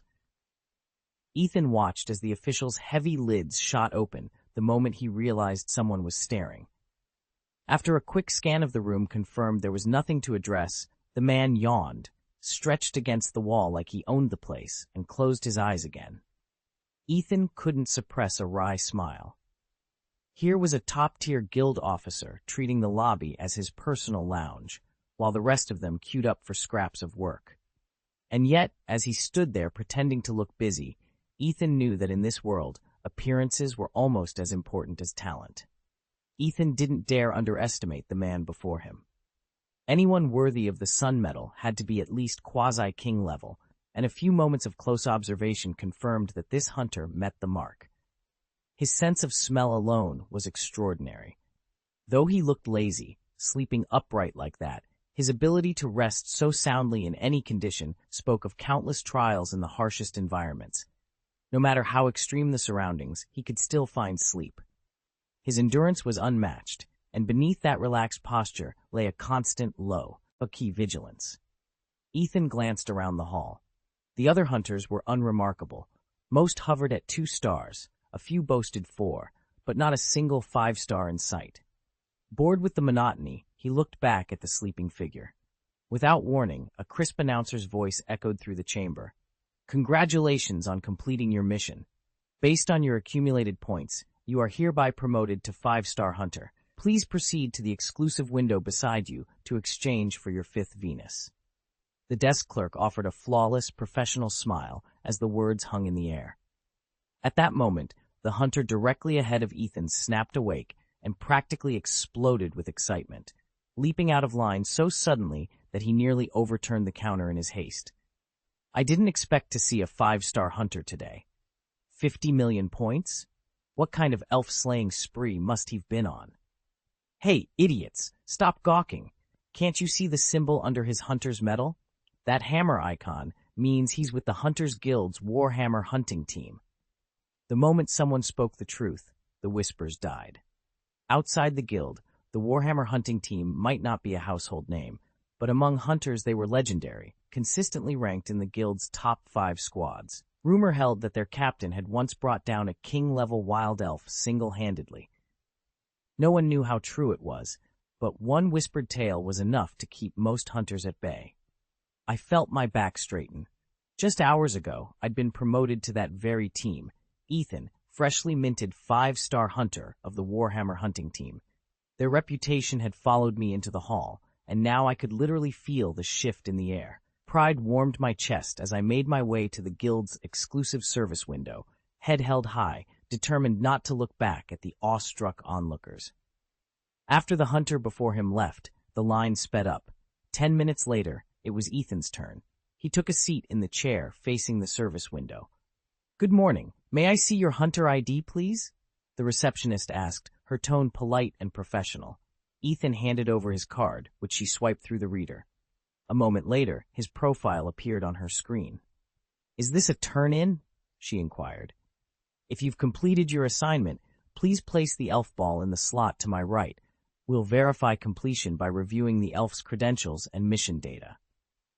Accustomed to her detached efficiency as a freelance hunter, Ethan showed no expression. He reached into his pocket, pulled out the elf ball containing Nidalon, and set it gently into the groove. The receptionist pressed a button on her desk, and the orb vanished instantly. Genie transmission technology. Even in the elven realms, such simple yet highly developed transport systems were standard. Ethan waited quietly at the counter. After 3 minutes, the receptionist's computer emitted a soft chime, and a data window appeared, displaying every detail of the Nidoran he had captured. "Thank you for your patience," she said with a polite smile. "Our analysts have reviewed its stats and qualifications. We value this Nidoran at 100,000 Union coins. Ethan's brow furrowed. 100,000 was a fair price for an ordinary Nidoran, but this specimen possessed a vitality nature. Once it evolved into a Nidoking, its true worth would skyrocket. He met the receptionist's eyes. I appreciate your analysts noting its special nature, he said evenly. Silence fell as both waited for the next step, Ethan to decide whether to accept the offer or press for a higher valuation. Chapter 132, Matching Task. Ethan finished speaking, and the receptionist glanced at his screen before nodding with a warm smile. All right, just give me a moment. This time, the wait was brief. Since all of the data had already been submitted, only a quick verification was needed. After a few keystrokes, the receptionist looked up apologetically. Sorry to keep you waiting. We've confirmed that this Nidolang has the vitality trait, which doubles its base value, 200,000 Union coins, or 200,000 points.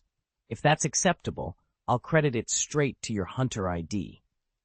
Ethan nodded. A dark yellow-grade Nidolang with the vitality trait was roughly equivalent in value to a standard light green to green-grade specimen. This price was exactly what he'd hoped for. The receptionist entered a final command at his terminal and then announced, "Transaction complete. Your total points have now reached 100,000. Ethan raised an eyebrow, and the receptionist beamed. Congratulations. 100,000 points qualifies you for a promotion. You're now officially a one-star hunter. He reached under the counter and produced a small, golden badge shaped like a star, the words one-star hunter engraved across it. Here you go. Wear it with pride. Ethan accepted the badge, feeling the weight of his new rank settle comfortably in his hand. Ethan stood in the polished marble foyer of the Hunters Guild, the freshly issued Hunter Star resting heavy in his hand. Each star was a masterpiece of enchanted metal and ancient runes, impossible for any ordinary craftsman to forge, and if someone dared, the Guild's elite trackers, known as the Sun Dogs, would descend on them without mercy. Those who learned the hard way quickly understood why these hunters bore such a fierce name. He didn't attach the star to his tunic just yet. Instead, he lingered behind the counter, prompting the clerk to peer up over his ledger. Need anything else? The receptionist asked, his tone polite but measured. Ethan reached into his cloak and produced a small, glowing orb, the signature elf ball. He placed it gently on the counter. Instantly, the clerk recognized it, a portable trap used to contain live elves for guild inspection. You're heading out after that Kyrat elf, right? Ethan said, nodding toward the star. Thought I might pick up a few extras along the way. The clerk's expression didn't flicker. The assignment's one target, bring back the Kyrat, but if you happen upon any other rare specimens, feel free to fill an elf ball. We'll examine each one against the guild's records. If everything matches, you'll be duly rewarded. Ethan allowed himself a small grin as he slipped the orb back into his cloak. One official bounty would keep the guild satisfied, but any bonus catches could earn him both gold and reputation. With that, he clasped his Hunter Star in place and stepped out into the dusk-lit streets, already plotting his next move. The so-called matching task system only becomes available once a hunter has bonded with an elf. With your elf in tow, you browse the guild's public task board for assignments that meet its qualifications, accept the job on the spot, and then turn it in to earn alliance credits. Just as the receptionist was about to elaborate, Ethan slipped his hand into his pocket and produced an elven orb. Then another, and another. One by one, he lined them up on the counter, third, fourth, fifth, until he'd laid out 10 identical spheres. Counting the one he'd already used to claim a task earlier, that made 11. The receptionist's eyes flickered with astonishment. By guild regulations, only elves carrying an intermediate yellow qualification chip or higher can register matching tasks, and the lowest level jobs on the board demand at least that yellow rank. For Ethan to present 10 yellow-rated elves at once, well, it was nothing short of unprecedented. Ethan's haul comprised 10 creatures. Leading the group was a light green abbot from the mountaintop, the highest echelon of elves. 8 others hailed from the same Nidolang clan. Their parent's exceptional standings had secured each elf at least a yellow-grade qualification. The 10th prize was a dark yellow rank monkey beast he'd subdued on the road to Yuanju City. its abilities and traits impressive enough to claim on the spot for trade credits. He set the crates down at the reception counter and addressed the attendant. "Excuse me, do these elves qualify as intermediate grade? Family hunter contracts require at least that level." The receptionist blinked, hesitated, then retrieved a compact qualification scanner.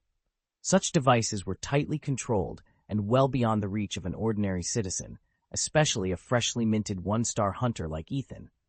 Unfazed, Ethan simply activated his own talent. Thanks to his Chip Detect Wizard certification, a rare ability he'd mastered in his previous life, he could instantly read any creature's qualification without external tools. A faint glow pulsed around his palm as the grades flashed in his mind, confirming each elf was more than ready for the mission. Ethan had engineered a self-sustaining cycle. By capturing high-quality elves and trading them for resources, then using those resources to acquire ever rarer elves, he'd quietly built himself into a near-permanent powerhouse. Now, standing before the Hunter Guild's reception desk, he calmly presented his 10 captives and let the clerk review their documents. "Yellow qualification on all of them?" the receptionist asked, raising an eyebrow. In the elven world, yellow denoted the intermediate tier, no small feat. Ethan nodded. "All 10 are certified intermediate."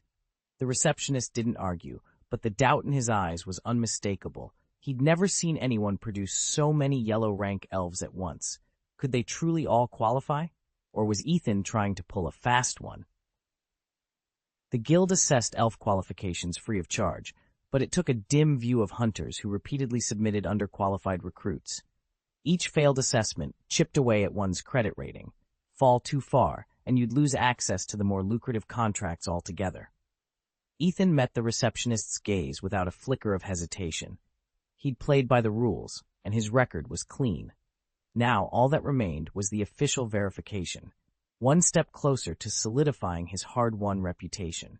One by one, Ethan released the elf balls into the transmission device by the window, sending each captive elf directly backstage at the Hunters Guild. Because so many elves were arriving at once, the line behind him stretched longer than usual, and murmurs of impatience rippled through the crowd. If he didn't finish soon, someone would be sure to remind him just how costly it was to waste their time. 20 minutes later, the receptionist's eyes widened as data began to flood her screen. She rubbed her eyes in disbelief, double-checking each entry. Finally, she cleared her throat and swallowed hard. All 10 elves meet the guild's criteria," she said, her voice barely above a whisper. "Shall I assign them tasks?" Ethan stayed perfectly still, betraying no surprise. He'd known the results from the start. In his last life, struggling under the weight of debt and desperation, he'd spent a month deep in the forest. When he emerged, he'd brought no fewer than 20 elves straight to the guild, determined to secure the assignments that might finally set him on the path to repayment. Ever since he'd adopted the hunter named Joker, Ethan's reputation had spread like wildfire through the guild. Whenever other hunters spoke of him, they couldn't help but shake their heads and laugh. That crazy guy with the absurd luck. "Go ahead and pull up the matches," Ethan said softly, leaning back in his chair. Compared to his last life, everything was falling into place. With all the lessons he'd learned before, money barely registered as a concern. Even the fee for this final stage of elf training was pocket change. The receptionist at the counter nodded and began typing. On the screen, the list of available quests scrolled by, each one filter had to fit Ethan's qualifications, mage-level tasks only. Soon a selection of contracts appeared, each with its reward, difficulty rating, and expiration date. "Who wants the first contract? Or perhaps a monthly subscription pass?" the receptionist called out, glancing up at the assembled hunters. First contract. First contract. Monthly pass? Anyone?" Ethan watched the candidates jockeying for position. In a moment, he'd find the perfect job, one that would push his talents forward, pad his coin purse, and maybe, just maybe, set the stage for the next great adventure. "Understood. Which chapter would you like me to tackle next? Once you share its text, for example chapter 134, I'll revise it into a polished, coherent English version with Ethan as the male protagonist." Chapter 134, Arrival in Cage City. At dawn the next morning, with the streets still nearly deserted, Ethan led his so-called dumb beast to the Yuanzhou City bus station. He'd asked the hotel staff the night before for the earliest departure to Kaji's city. Otherwise, he might have been stuck another day. After flashing his Alliance ID card to purchase the ticket, he settled onto the bus as soon as the announcement sounded. Inside, only a handful of passengers were scattered among the seats. It could have been the pre-dawn hour, or simply that few travelers ever made the journey out to Cage City. Cradled high in the mountains, Kaji City, often nicknamed Cage City, lies remote and little known, far north of Chengdu. But to Ethan, it was as familiar as his own hometown. This mountain town boasted the rocket team's second-largest base, rivaled only by their headquarters. In fact, it was the biggest rocket facility in the entire Chengdu region. It was there, fresh off Trial Island, that Ethan had spent his first 3 years honing his skills under the rocket's banner, a chapter of his life he'd never truly left behind. Before a recruit could prove they were capable of handling difficult missions on their own, they remained under the full jurisdiction of Cargill Rocket Base. Ethan stared at the weathered buildings and narrow streets sliding past the car window, a familiar knot tightening in his gut. 3 hours had passed since they left the base, and now they were cruising along the outskirts of Kaji City. The station wouldn't be far ahead. "In my past life, I swore I'd never come back here," he muttered under his breath, pressing his palm against the glass as if to push away the memories. Yet here I am. Only Ethan knew the ordeal he'd endured at the Cargill base. Everyone called Trial Island a purgatory, but in truth it was the 3 years of active service afterward, struggling within the rocket hierarchy, that he most wanted to forget. His performance after Trial Island had been mediocre, his talents unremarkable, so instead of marching straight up the ranks, he'd been thrown in with the lowest-level soldiers. There, he'd weathered endless scorn, cynical jibes, and outright unfair treatment from officers and comrades alike. Now, as the city drew nearer, those old wounds threatened to reopen anew. Ethan's first tour of duty at the rocket space had been a nightmare. As a newcomer with no patronage, he'd been lumped in with the lowest-ranked regiment, bullied by his superiors, shunned by his peers, and forced to swallow every indignity without a word. In his previous life, he'd spent each day fighting just to survive. This time, however, everything was different. Reincarnated and honed into a quasi-king, Ethan no longer swept floors or carried out pointless errands. He now served directly under the deputy leader of the rocket's shadow team, a Uranus-level powerhouse whose reputation alone kept the whole base in line. Few people here would even dream of crossing Ethan, and the so-called tough junior soldiers were nothing more than insects underfoot.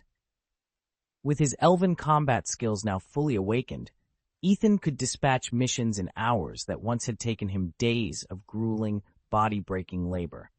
Courtesy toward ordinary rockets troops was an afterthought. There simply wasn't time for pleasantries. The bus came to a halt at Kaji City Station. Ethan shouldered his pack, his eyes cool and unfazed as the doors slid open into the humid morning air. He stepped down onto the platform, already calculating his next move. When Ethan stepped out of the car, the first thing he noticed was how much colder the air felt compared to Yuanzhou City. The streets here were eerily quiet, few passers-by, little conversation, an indifferent hush hanging over everything. Ethan shook his head. The rocket's influence must be even stronger in Kaji than he'd thought. Ying's orders were uncompromising: head north of Kaji to the Lake of Wrath, infiltrate the rocket's secret research base, identify an operative by code, and retrieve the target asset. But then wasn't about to dive straight into that mission. First, he had to journey east of Kaji City, across the frozen wastelands, to the iceberg fields where the hunter assignment elves held court, and where giant rock snakes lurked beneath the ice. Pulling the brim of his green baseball cap low over his eyes, he slipped quietly into Kaji City's elven quarter. Even though this was the rocket's largest outpost in the entire Chengdu region, the Alliance still held significant sway here. In a city this modest, you could wander into the town hall and spot one or two of the Alliance's heavy hitters strategizing in hushed tones. Take Lu Bo, for example. He wasn't just a local strongman. His strength rivaled that of champions, and he'd earned the rank of a true King of Kings class veteran in the league. When Alliance elites like him were on the scene, Even the rockets had to tread carefully. Ethan tucked that thought away as he headed deeper into the quarter, ready to face whatever dangers awaited among the ice and snow. Ethan tapped his fingers against the table, irritation flaring. If he weren't so stubbornly righteous and hot-tempered, he'd surely have a place among the famed 4 heavenly kings by now. Even if they didn't recruit him personally, his power was more than enough to earn their respect. Yet, here he was, exiled by the League to this backwater outpost. Kaji City, essentially just a watcher at the rocket's doorstep, expected to keep quiet and stay in line. All the more reason not to overstep. After all, the League still called the shots in the entire Chengdu region. He strode into the Elf Center, swiped his Alliance ID at the entrance, and made his way to one of the public videophone booths. Settling inside, he drew out his comm device and punched in the code he'd been given. The screen flickered to life, revealing Xiaoqian, 2 playful pink ponytails framing her cheerful, golden glinting eyes. "Ethan, finally, are you even alive?" she scolded in mock outrage. "You've been off-grid for days." He winced at her energy. "Sorry, been busy." She tossed her head, the teasing smile fading into a more serious expression. "Listen, those energy cubes you gave me, they all got drained by the giant milk reactors at home. I'm completely out. If you've got any extras, could you send them over?" Xiaoqian stuck out her tongue, eyes wide with innocent pleading. "Pretty please?" Ethan rubbed his temple, but couldn't help a small grin. "All right, I'll see what I can do, but you owe me one." "Deal." She blew him a kiss, then the screen went dark. He exhaled, already toggling through his comm device's menus to arrange a fresh supply of cubes. Quiet nights in Kaji City might not be glamorous, but for now, keeping the rockets in sight was all part of the plan. Ethan stared at the now empty milk canisters in Xiaoqian's kitchen and couldn't believe how fast he'd worked through their contents. He'd thought he had plenty of time, but the supply was gone in an instant. Rubbing the back of his neck, he tapped the video call icon again. "I'm sorry, I don't have much left," he began. "I only managed to produce a few energy cubes before. I'll send those over right away." Xiaoqian sounded unsurprised. "That's fine. Thanks for what you've already done. I'll have Li Bo get in touch if we need more." "Okay." Ethan forced a smile.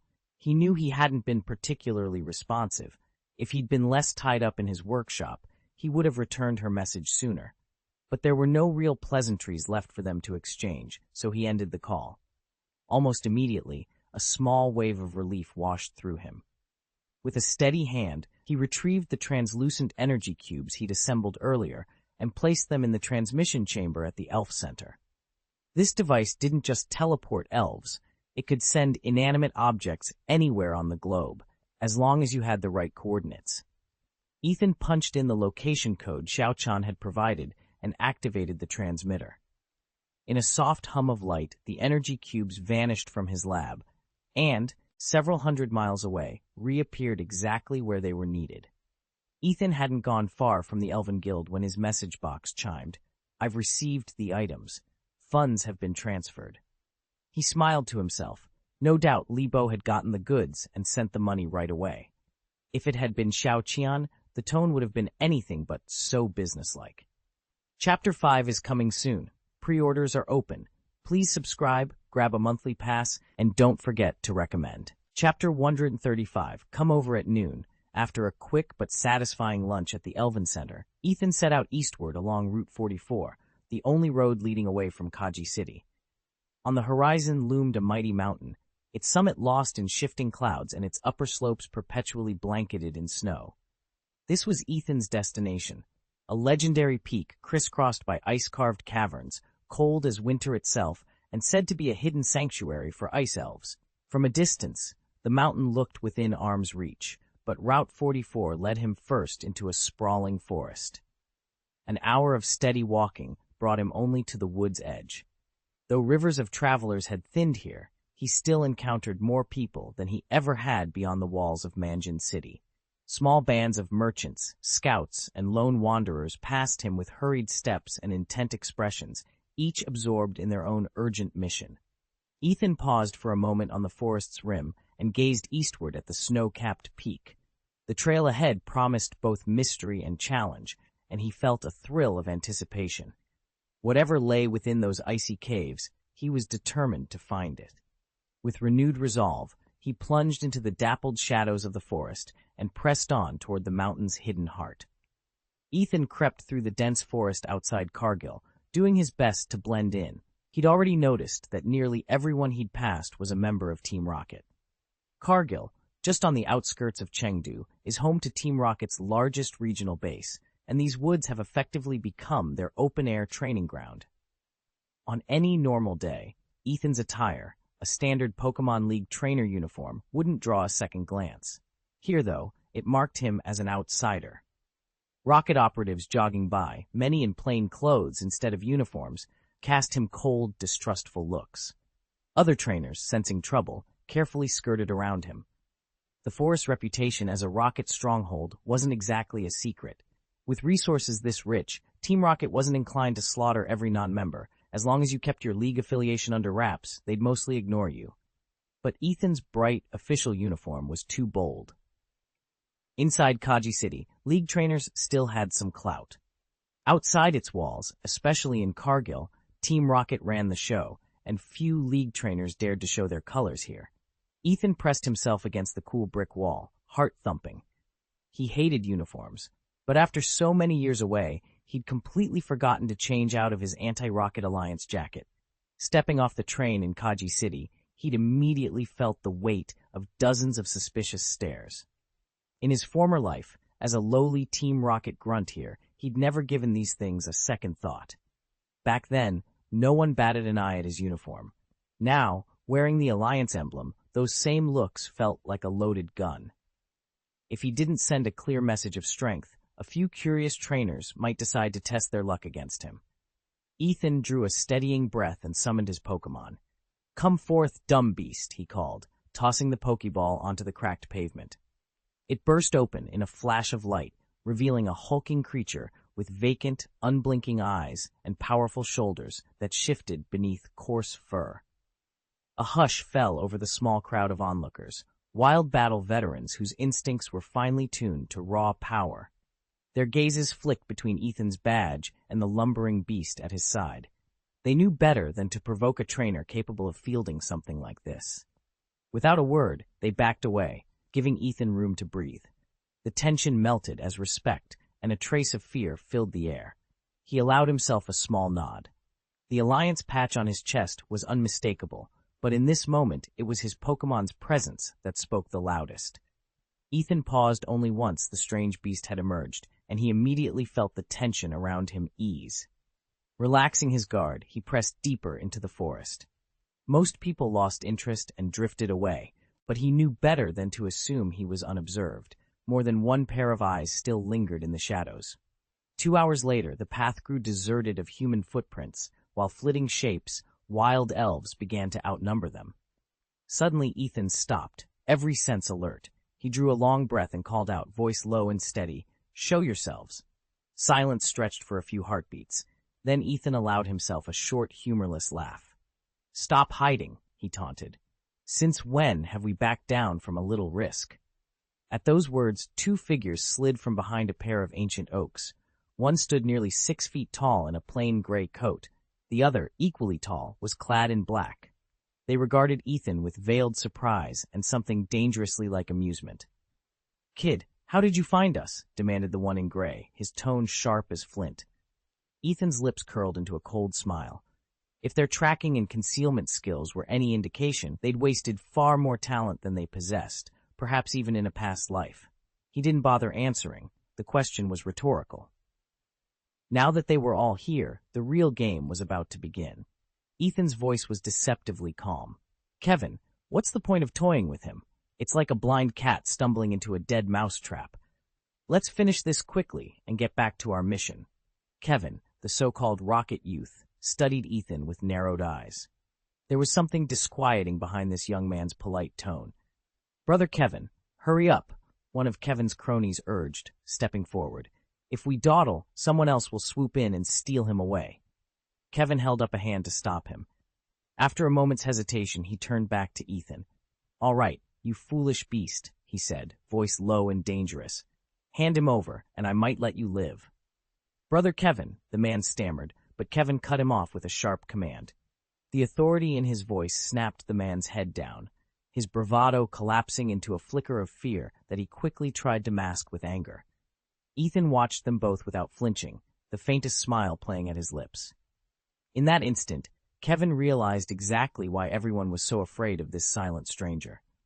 Even a dumb beast spirit can be fierce, but any seasoned trainer can instantly tell the difference between a mediocre creature and a legendary flash elf, and that distinction was enough to make dozens of onlookers ready to gamble everything.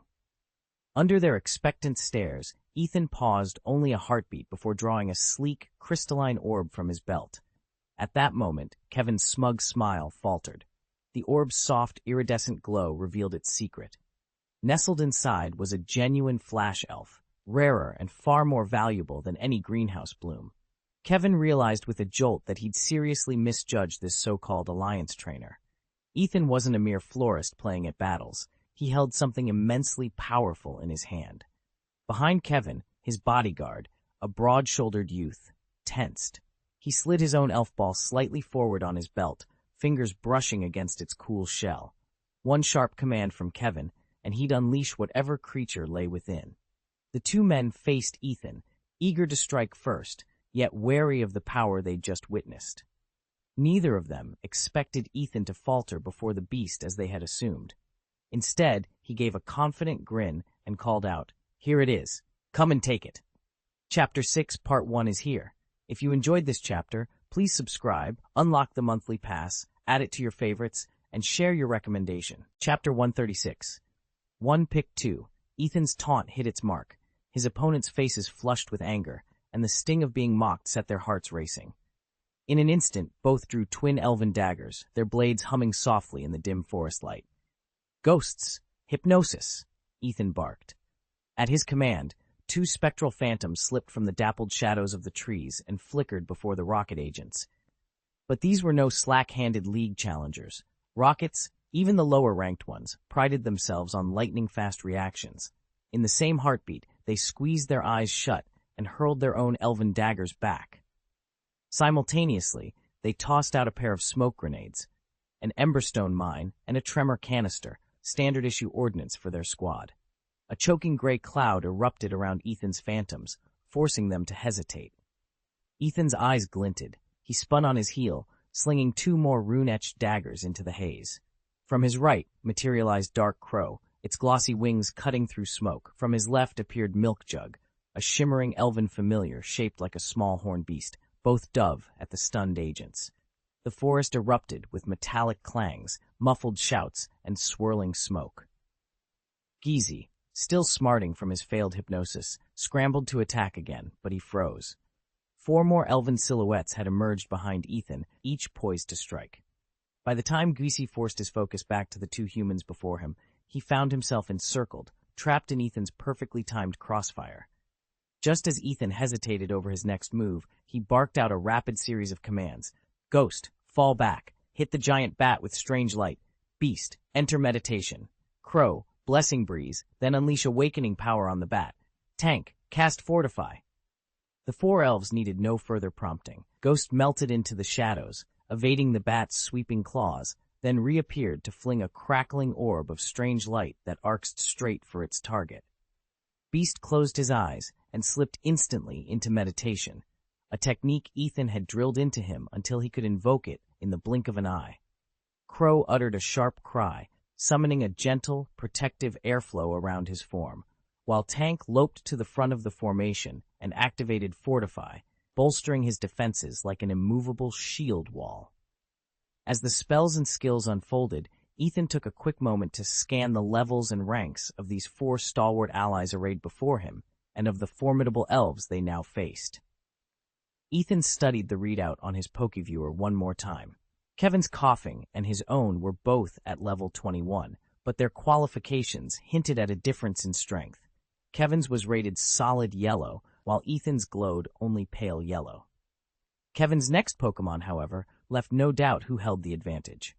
When Golbat emerged from its ball, the viewer pegged it at level 24 with a dark yellow qualification, Kevin's clear ace. At Kevin's side, Arbok coiled eagerly on the training ground. Level 22 with a yellow rating, It had obviously only recently evolved into its more powerful form. Two rocket grunts watched from the sidelines, arms folded, but Ethan could see them tense as the battle began. They'd assumed this league kid wouldn't give Kevin any trouble, but the moment Ethan's Gengar stepped forward, their confidence wavered. Gengar drifted onto the field, its eyes glowing an unsettling red. Kevin smirked, but his Golbat had barely flapped its wings when Gengar unleashed a Confuse Ray. A swirl of phosphorescent light shot straight at the bat, and Golbat immediately reeled back, its senses plunging into disarray. "Golbat, watch out!" Kevin barked, but it was too late. The strange light danced before Golbat's eyes, fracturing its focus. The bat spiraled upward in a panic, its wings fluttering erratically as it tried and failed to gauge its surroundings. For a heartbeat, all it could see was the eerie glow, the edges of its vision bleeding into chaos. Ethan grinned. "Gengar, keep it confused. Let's see how it handles your foray. Hypnosis next." As Golbat careened across the sky, the rocket grunts exchanged uneasy glances. They'd underestimated the young trainer. Now they were paying the price. Kevin ground his teeth. "Enough talk. Big mouth bat, unleash gas bomb, then immediately follow up with sludge, finish with harsh sound." Almost simultaneously, Ethan barked, "And on my mark, gas bomb 2, then sludge. Abyssal beast, close in and bite that dimwit down."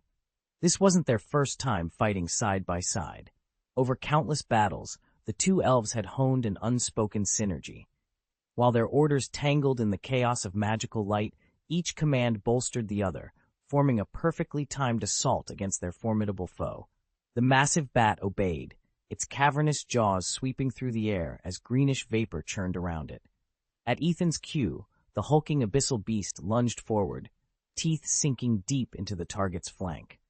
The results flashed in midair. Abyssal bite, damage 1,000, sludge, damage 800. Ethan shot Kevin a quick glance, his expression steel cold. He didn't hesitate to renew his command. Weakening the dimwit's defenses with back-to-back dark spells, they'd set it up for a final, decisive strike.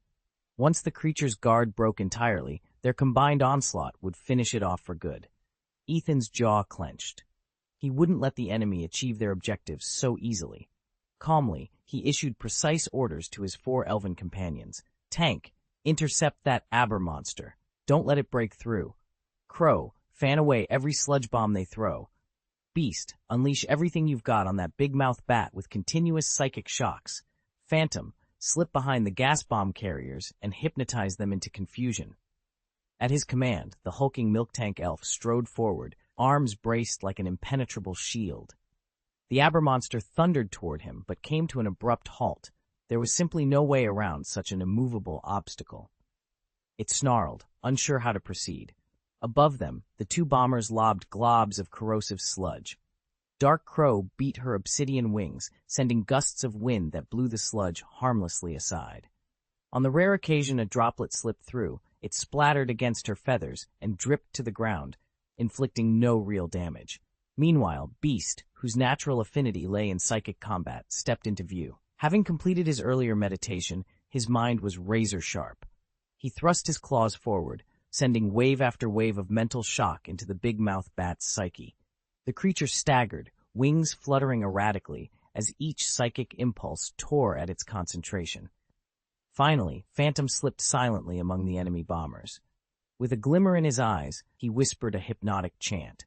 The two gas bomb elves halted mid-motion, their limbs going slack as they fell under his spell. Their sludge pumps clattered to the ground. Ethan allowed himself a faint, satisfied smile. His strategy had worked to perfection. The 4 elves were holding the line, and the enemy's carefully laid plans lay in ruins. Now all that remained was to press the advantage. Kevin's voice cut through the dust and ringing silence. "You big-mouth bat!"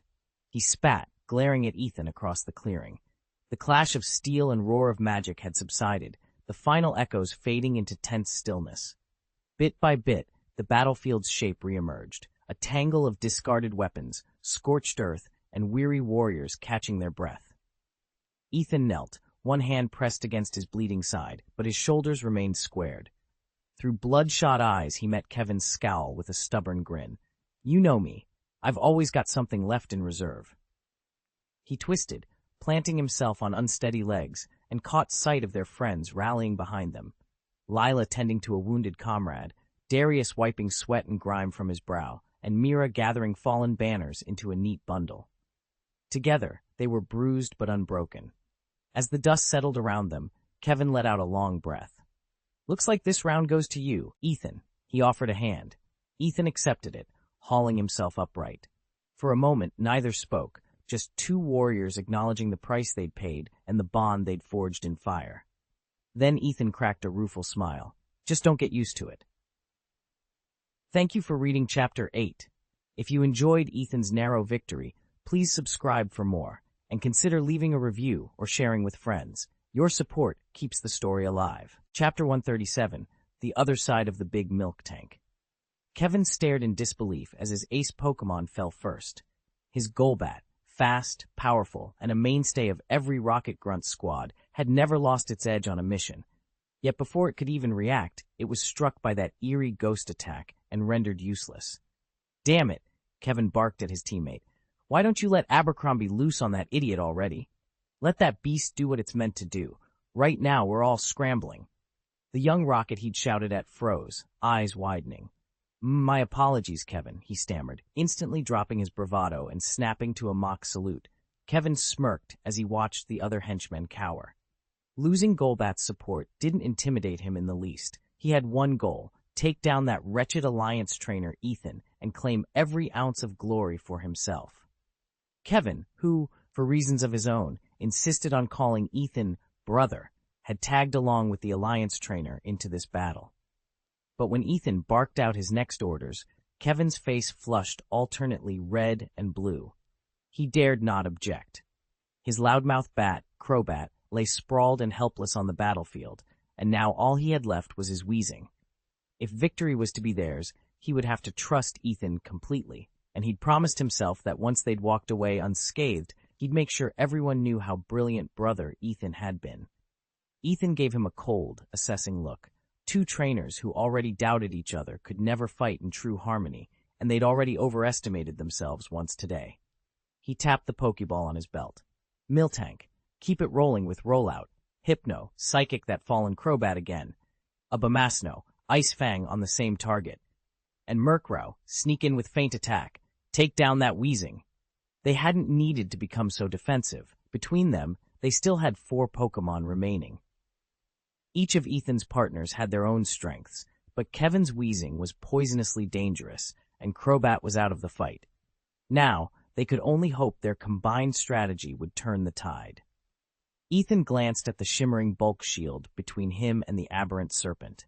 If he and Marcus had synchronized just a little better, saved one ghost suppression canister for emergencies, and loaded the other one directly into the shield's injector, they could have ended this before the serpent ever struck. As it was, the creature lunged with inhuman speed.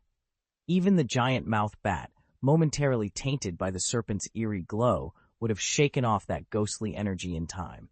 And with only the Dark Crow's shadow magic to back it up, the bat stood no chance. All they needed was a coherent plan, one they'd botched in the chaos of battle. The fight wasn't over yet, but in Ethan's mind it already was.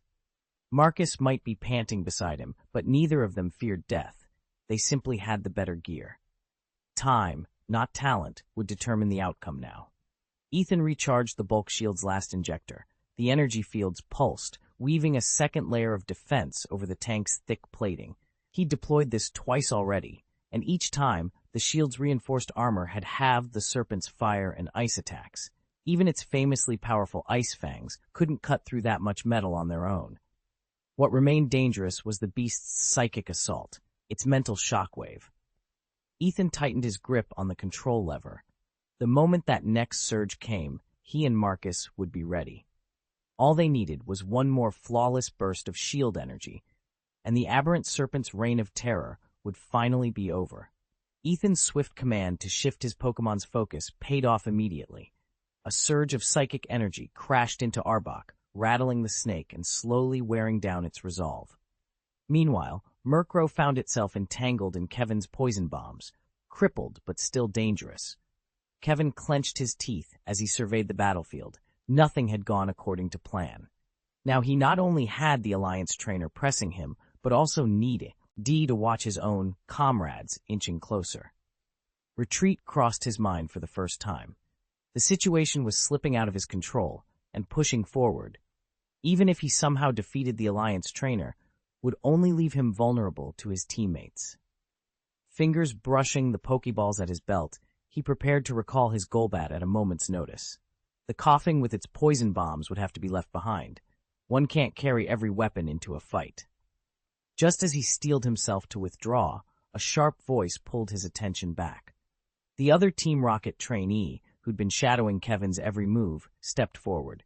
He wouldn't let Kevin escape so easily. If Kevin retreated now, he'd likely find himself barred from ever returning. Kevin's heart pounded. There was no easy way out. Ethan watched the opposing Alliance trainer with a mixture of admiration and unease. This man was undoubtedly strong, and he clearly believed he could withdraw his Pokémon at any moment. That's why he had so casually dispatched 2 Weezing onto the field, treating them like disposable tools he'd abandon the instant the battle turned against him. Ethan didn't know what strategy lay behind that recklessness, and to be honest, he didn't much care. But then the tide shifted in an instant. Miltank's patience snapped. Blue veins stood out across her forehead as she bared her teeth, fury shining in her eyes. Ethan had never seen her unleash such raw anger. He stared, stunned, as Miltank lunged for the Alliance trainer's Arbok. With one massive hoof, she pinned the snake's head to the ground. With her foreleg, she pried his jaw open, then clamped around his neck and yanked him upward, muscles quivering with the effort. Arbok writhed, his thick coils twisting desperately. Even on the same power level, he had no hope of breaking free from Miltank's iron grip. And yet she wasn't done. She planted a heavy hoof atop his head, reached behind with her other leg, seized his tail, and began to whirl him through the air like a living whip. The battlefield rang with Arbok's hisses of protest. Hiss! Hiss! As Miltank's furious dance continued. Ethan's heart pounded. He'd always known his Miltank was strong, but seeing that unrestrained ferocity up close, it was something else entirely. I stared in disbelief as Miltank's relentless assault sent Muck crashing to the dirt. Muck, which had seemed so dominant moments before, lay flattened and unable to move. If Miltank hadn't suddenly pulled back at the very last second, I would have sworn she'd shattered herself and Muck into pieces. A hushed silence fell over the arena. Trainers and spectators alike, used to underestimating Miltank, Muck, and Murkrow, just stood frozen, their planned attacks forgotten. It was as though they'd all been reminded, in one brutal instant, of Miltank's true power. Only then did Miltank herself seem to realize what she'd done. She lowered her massive head, her eyes meeting mine, and a faint blush crept across her cheeks. "Guru!" The shout shattered the stillness. It came from the young Team Rocket trainer whose Muck and Murkrow lay defeated at Miltank's hooves. He stared in dumb disbelief at the big, plump Pokémon he'd written off as weak. Now, both of his ace fighters were utterly spent, their strength sapped by a single perfectly timed charge. In that suspended moment, victory pulsed in the air. Ethan and Miltank had just proven that even the most underestimated partner could turn the tide of battle. Kevin was the first to react. The moment his cheeks burned with panic, he recalled his Zubat with a sharp click of his Pokeball and bolted without a backward glance. "Damn it!" his partner yelled, watching Kevin disappear into the trees. The Zubat had been close enough to call back, but their other Pokemon, Arbok, was too far away. To flee, he'd have to leave Arbok behind, a betrayal no Team Rocket grunt dared make lightly. For a heartbeat he hesitated, torn between loyalty and self-preservation. His eyes flicked to the massive serpent slumped on the forest floor, its scales slick with exhaustion and a faint trickle of blood. Then, with a harsh swallow, he turned and ran, the forest swallowing his retreating figure. Chapter 138. Athena Ethan had been watching them from the shadows, a cold sneer tugging at his lips. He whispered to himself, "You think you can run now? You're far too late." Then, turning his gaze inward, he issued his orders as if talking only to his own dark thoughts. "Ghosts, finish off that would-be escapee. Stupid brute. Psychic assault anyone with a canister fighting alongside the Dark Crow. And you, big guy, keep downing that milk." Hidden in the darkness, the Ghost Warrior had been lying in wait. 2 hulking beast guards, each strapped with lethal gas canisters, stood sentinel at all times, never allowing their charges to stray. The mere sight of those bombs made any direct assault impossible, and the shadows themselves seemed to veil the enemy in an uncanny dread. Then, suddenly, Kevin bolted. Seizing the moment, and following Ethan's unspoken command, the ghost shot forward through the gloom. Before Kevin even registered the threat, a wave of elven hypnosis washed over him. Humans stood almost no chance against such sorcery. Kevin's eyes grew heavy, his legs buckled, and he collapsed into a deep, unbreakable sleep, one that would hold him for at least 3 hours. Left defenseless and drugged, Kevin could not reach his gas canister in time. The dark crow swooped down with ruthless precision, its obsidian wings slicing through the air. Talons met flesh in an instant, and Kevin was gone before he could cry out. His companions, paralyzed by terror, dared not move. In that stifling silence, only Ethan's satisfied whisper drifted through the chamber. No one escapes Athena's wrath. Ethan watched the aftermath of Kevin's demise and understood one grim truth. Running now would only speed his own death. His only gas bomb, his last desperate hope, lay at his side, just out of reach, taunting him. The 2 assailants before him trembled. Every few seconds they dared to glance at Ethan, but neither could meet his eyes. Their plan had been so simple. A man in standard-issue training clothes was no different from any other mark. In their experience, League trainers were pampered, greenhouse flowers who'd never known real blood. Even if he was stronger than the average brawler, they were confident they could take him. Yet here stood a man who looked harmless, gentle, almost mild-mannered, moving with lethal intent and unerring precision. If the ghosts hadn't struck first, giving Kevin's giant bat creatures the advantage, they would never have found themselves on the defensive. Now they were cornered, fear evident in every quiver of their bodies. Ethan advanced slowly, never once signaling his beasts to resume their attack. He studied the 2 younger men, noting the sweat beading on their foreheads, the way their fingers twitched at their belts. From the gloom of the arena's edge, Yu Guang of Team Rocket recognized Ethan's measured approach. A surge of excitement coursed through him. Ethan wasn't the pushover everyone assumed. This confrontation was far from over. Ethan suppressed a smirk. As long as he didn't end this right away, there was still a chance to turn the tables. If he got the opportunity, he'd show that League trainer what real combat looked like, combat that wasn't limited to Pokémon. He slid a hand toward the storage compartment on his Team Rocket belt. With any luck, he could draw his dagger in a flash and finish the fight before his opponent even realized what hit him. Better yet, with a quick twist, he could unleash his foolish beasts and dark crows from the Pokeball at his waist and overwhelm the trainer in seconds. The thought sent a thrill through him, but he kept his expression perfectly calm. Ethan took 2 measured steps forward and stopped. A faint, confident smile curved his lips as he looked down at the man whose fate now rested in his hands. "I'm going to ask you some questions," he said. "If you give me the answers I want, I'll let you go." The man's eyes darted in panic. He immediately bowed his head, trying to hide his fear, and forced out a quavering, "Go ahead." Powerless and desperate, he had no choice but to obey. Ethan said nothing at first, simply fixing the young rocket recruit with a steady glare. At last he spoke. "Who commands the rocket base here in Kaji?" The recruit stiffened, blinking as if waking from a daze. The top officer is Lord Athena. Only Dr. Solano ranks alongside her." Ethan's eyes narrowed. Athena, one of Team Rocket's 4 generals, her stature equal to Nazi and Ying-Ying, and Dr. Solano was no minor functionary either. A senior chemist who'd been assigned to the Rage Lake Research Facility, tasked with cutting-edge Pokémon experiments.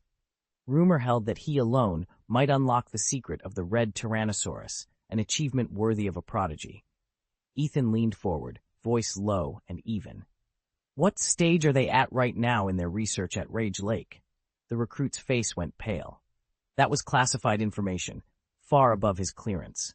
He swallowed hard, sweat beading at his temples, fully aware of the consequences of answering or of refusing. Yet under Ethan's unwavering gaze, he couldn't look away. After a moment's hesitation, I dropped to my knees and cried out, "I swear, I don't know, truly. I don't know." He paused, studying me. He wasn't dumb enough to think I'd invent lies just to fool Ethan. Everyone could learn about Team Rocket's hidden research facility at the Lake of Rage. It wasn't exactly a closely guarded secret. No, his earlier questions had been nothing more than a formality, a way to gauge how much I really knew. The truth was, I genuinely didn't know who was in charge of the Cargill rocket base these days. Back when Ethan had served there in his former life, the real commander had mysteriously vanished. The base captain had stepped in to keep things running, and although another officer had arrived later, his identity remained opaque.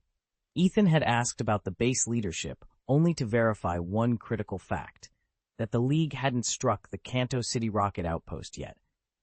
In Ethan's previous assignment at Cargill, the Pokémon League, tired of Rocket's relentless provocations, had finally launched a raid under Lieutenant Bo's command. The assault had devastated Team Rocket's forces.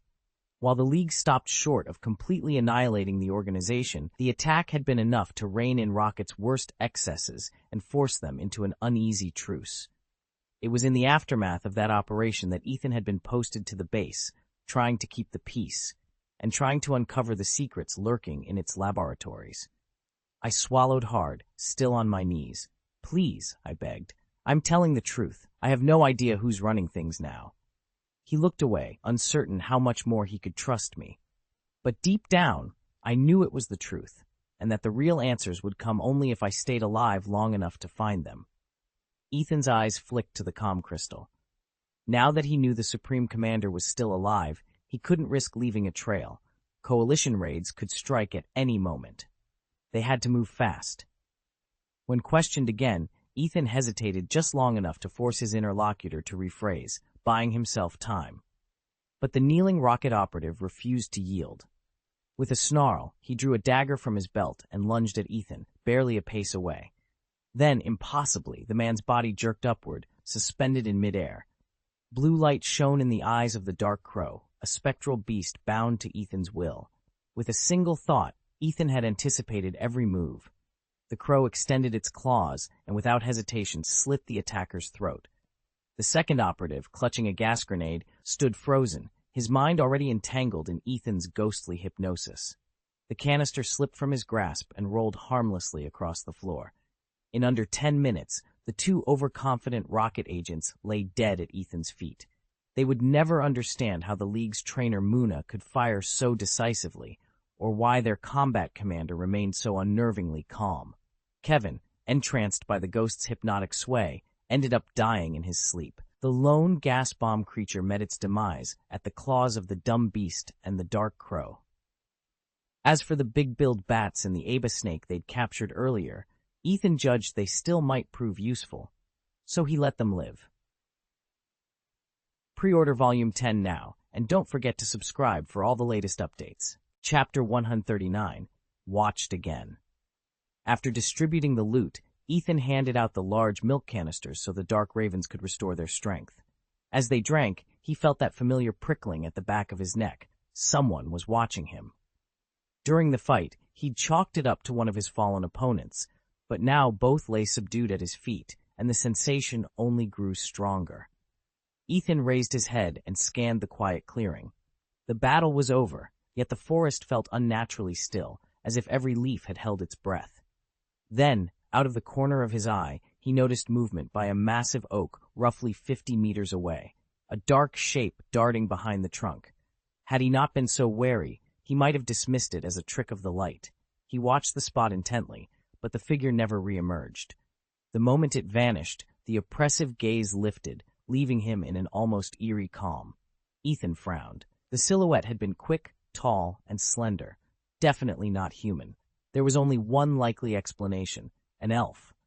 Elves rarely ventured so close to the front lines of this war-torn region, and even fewer would dare spy on human fighters. Ethan's heart quickened. Whatever this elf's purpose, it meant he was no longer just the victor of a minor skirmish. He had become part of something far larger and infinitely more dangerous. With renewed vigilance, he tightened his grip on his weapon and prepared for whatever came next. Those elves, with their lithe tree-climbing frames, were clearly not the lumbering four-legged giants Ethan had last encountered. That fact alone ruled out half a dozen theories about their origin. Even more surprising, not a single one of their number, no matter how sharp-eyed, caught his furtive glance as he surveyed their ranks. He shook his head and let the matter drop. Their decision not to attack spoke volumes. They were wary or curious, but certainly not hostile toward him. Once he'd gathered the loot, Ethan slipped away with his elven allies.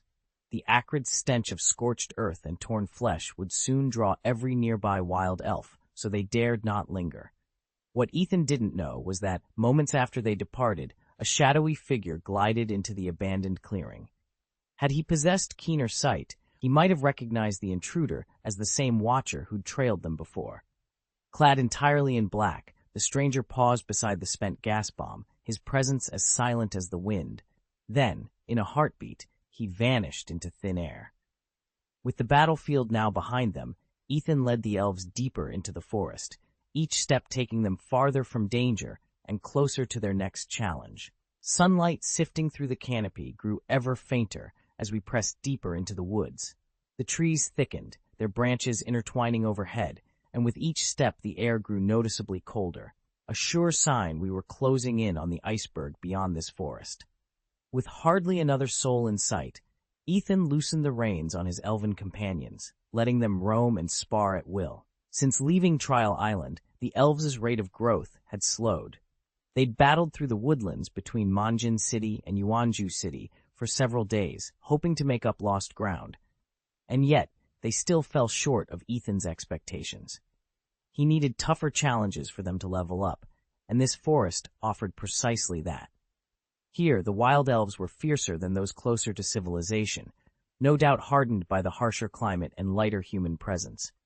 Ahead, a hulking level 30 cat boss lumbered through a moonlit clearing, locked in combat with a murder of dark crows and a pair of colossal, milk-white golems. Ranged arrows and crackling spells flew as Ethan's elves readied themselves, eager to prove they belonged among these formidable denizens of the deep woods. Ethan crouched behind Guisi as the cat boss elf prowled into view. The cat boss, rank yellow, level 30, department general, specialty, technical master, unique traits, tail wagging, deception, core skills, high-speed style, R, frolic, bag drop, snatch, scream, bite, fashion strike, random scratch, harsh sound, surprise attack, provocation, teachable moves, iron tail, water wave, snatch. Every one of her moves was a masterclass in agility and misdirection. Though only a yellow rank elf, her skill level was extraordinary. One-handed high fives that knocked the breath out of you, lightning speed grabs that left foes instinctively shielding vital spots. She had the dark ravens scrambling just to keep up. Ethan swallowed hard. If it weren't for the supply boost from the massive milk tank item they'd picked up earlier, he was certain they'd be in over their heads by now. Gacy stayed glued to Ethan's side, eyeing the cat boss warily. "I can't risk shooting," he murmured. "She's completely immune to ghost system attacks." In Game City, Gacy had spent most of his resources on poison-based skills, but he hadn't had the chance to learn any of the new toxic techniques he'd traded for. Without them, he could only watch and wait for an opening. Ethan's heart pounded as the cat boss circled them once more, tail flicking provocatively. There would be no easy way out, and no second chances. He steadied his breath and braced himself for whatever came next.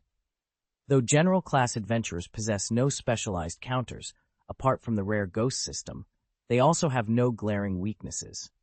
Unfortunately, Ethan's squad of elves was composed entirely of general-class members with zero dedicated combat skills.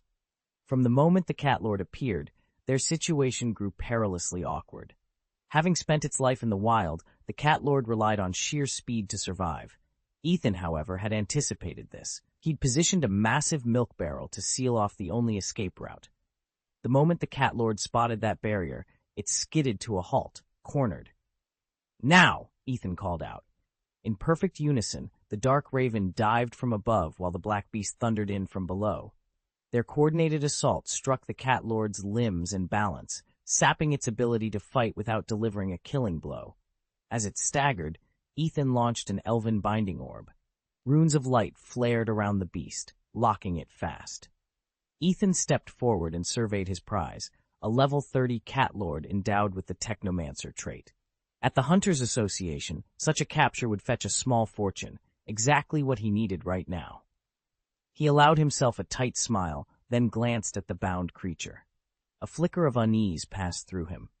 Lately, he realized he'd begun seeing every wild elf as a colorful bargaining chip, not exactly the mindset of someone who claimed to have nothing.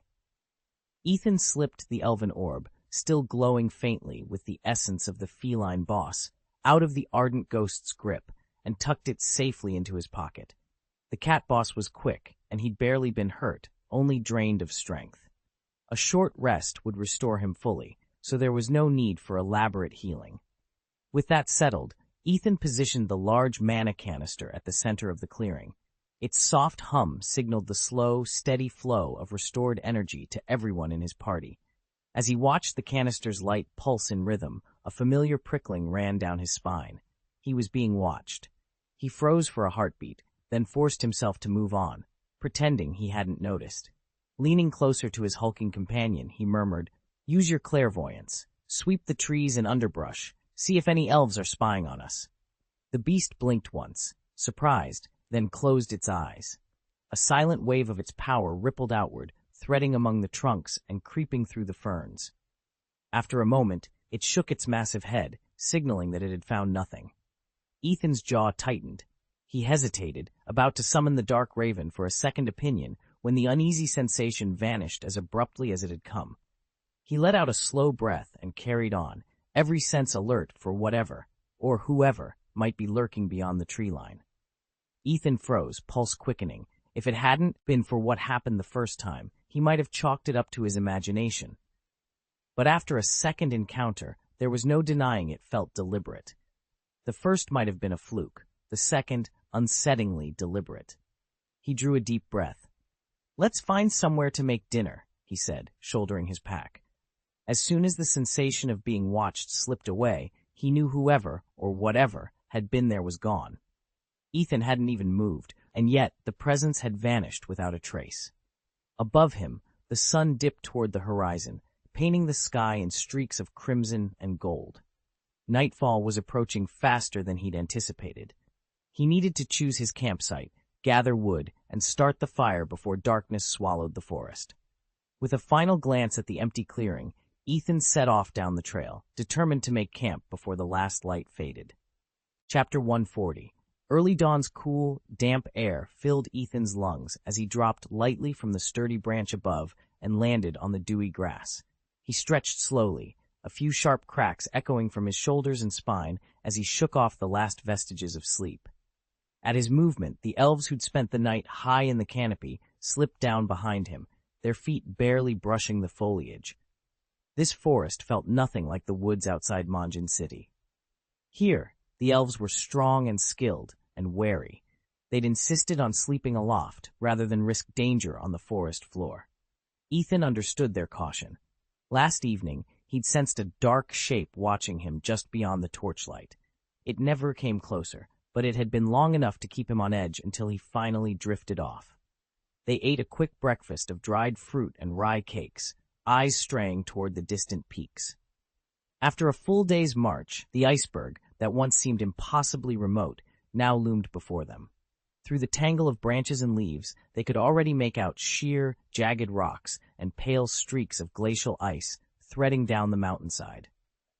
A chill wind swirled through the undergrowth, reminding them how sharply the temperature falls as one draws near the ice. With bellies full, they set out again. Ethan led, but the elves, each a seasoned scout, fell into a careful formation, leaving no doubt that every inch of this forest belonged to someone. Under their watchful eyes, his pace slowed, but he felt no frustration. After all, in these ancient woods, caution was wisdom, and every step brought them closer to the frozen summit they sought.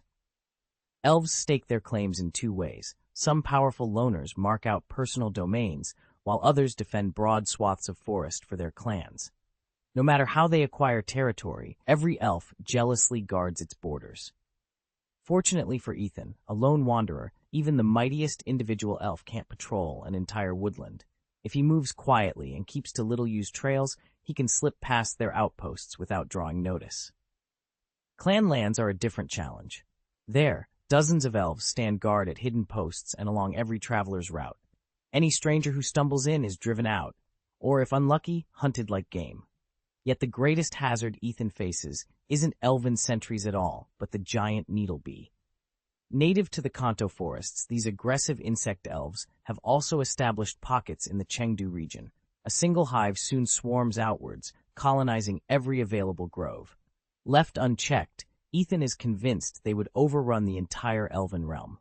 Luckily, nature provides its balance. Hawks and sparrows snatch adults from the air, while the small, ravenous popo creatures dig out and devour the larvae, keeping the giant needlebee's numbers from exploding.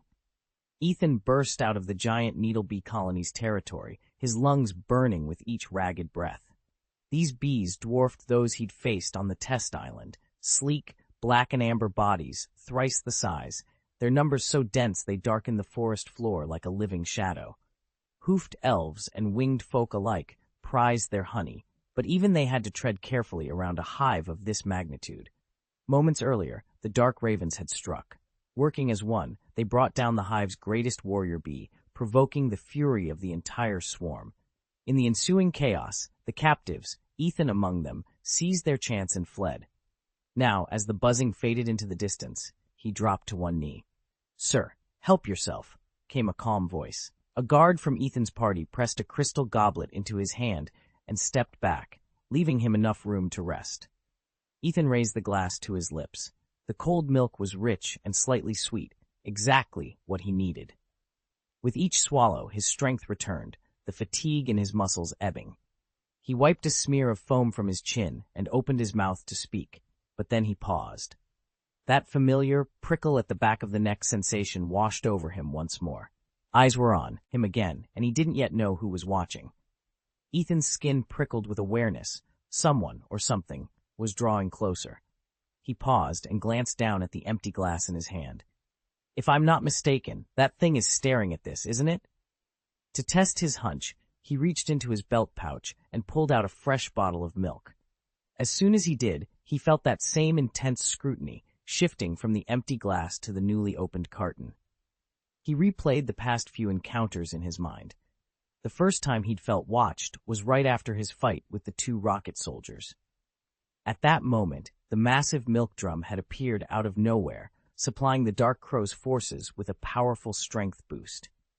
The second time, during the battle with the cat boss, Dark Crow had again relied on that same milk reservoir. Without it, they would have been defeated. And now, this third sensation of unseen eyes closing in on him. Putting the pieces together, Ethan's eyes widened. It wasn't him the creature wanted, it was the milk. "So that thing has been trailing me just for my milk?" he murmured, half amused and half irritated. He couldn't deny that the rich, creamy milk was irresistible, but spying on him like a predator? That crossed a line. At least now he knew, the threat wasn't personal. And with that realization, a wave of relief washed over him. Ethan set the small glass bottle of milk on the forest floor and gave a quiet hand signal to the dark crows perched in the underbrush. "Remain still." Then he and the crows melted away into the shadows, leaving only the bottle behind. 10 minutes later, Ethan crept back into the woods with his feathered scouts. He placed the bottle at the base of an enormous oak whose branches were draped in thick foliage. He and the crows climbed high into its limbs, settling among the leaves so they could watch without being seen. They waited. The forest was still. Too still. Just as Ethan's patience was wearing thin, movement flickered at the edge of his vision. In a single lightning-fast motion, a dark shape dropped from a nearby branch, seized the bottle, and vanished before Ethan could even blink. Ethan caught only a fleeting glimpse of something else, a faint glow of red and white light hovering above the figure as it darted away. It was gone almost as soon as it appeared, leaving Ethan with more questions than answers. "Dark crows, pursue it," Ethan ordered in a hushed tone. "Find out what that was, and keep your eyes on the milk bottle at all times." Chapter 11. The dark raven obeyed Ethan's command without hesitation. With powerful wing beats, it flew straight toward the spot where the shadow had disappeared. Ethan followed, trudging through the underbrush with his slow-witted beast at his side and a heavy milk can strapped to his hip. In these woods, he couldn't afford to focus solely on the chase. He had to stay alert for sudden attacks by wild elves. Whether by chance or design, The raven's path led them toward the icebound heights looming ahead. After half an hour of grueling pursuit, they arrived at a small frozen lake nestled among frost-kissed pines. Ethan's legs trembled. 2 relentless sprints in a single day had pushed him to his limits. He cracked open another bottle of milk, but it barely restored his strength. He let out a ragged breath, feeling every inch of fatigue. Not long after, the dark raven returned, its feathers ruffled in embarrassment. It hopped from branch to branch, eager to tell Ethan that their quarry had evaded them once again, moving too swiftly and knowing the terrain well enough to slip away. Ethan brushed a hand across his brow and squared his shoulders. "It's all right," he said quietly. "They're after the milk in this can. They'll come back for it, and when they do, I'll have a better idea of what or who we're dealing with." He settled himself beside the frozen shore, heart pounding with anticipation, ready for the next confrontation. "It looks like the chapter you'd like rewritten hasn't come through. Could you please paste the full text of the chapter here? Once I have it, I'll polish it into coherent, idiomatic English, renaming the main character Ethan and ensuring the narrative flows smoothly."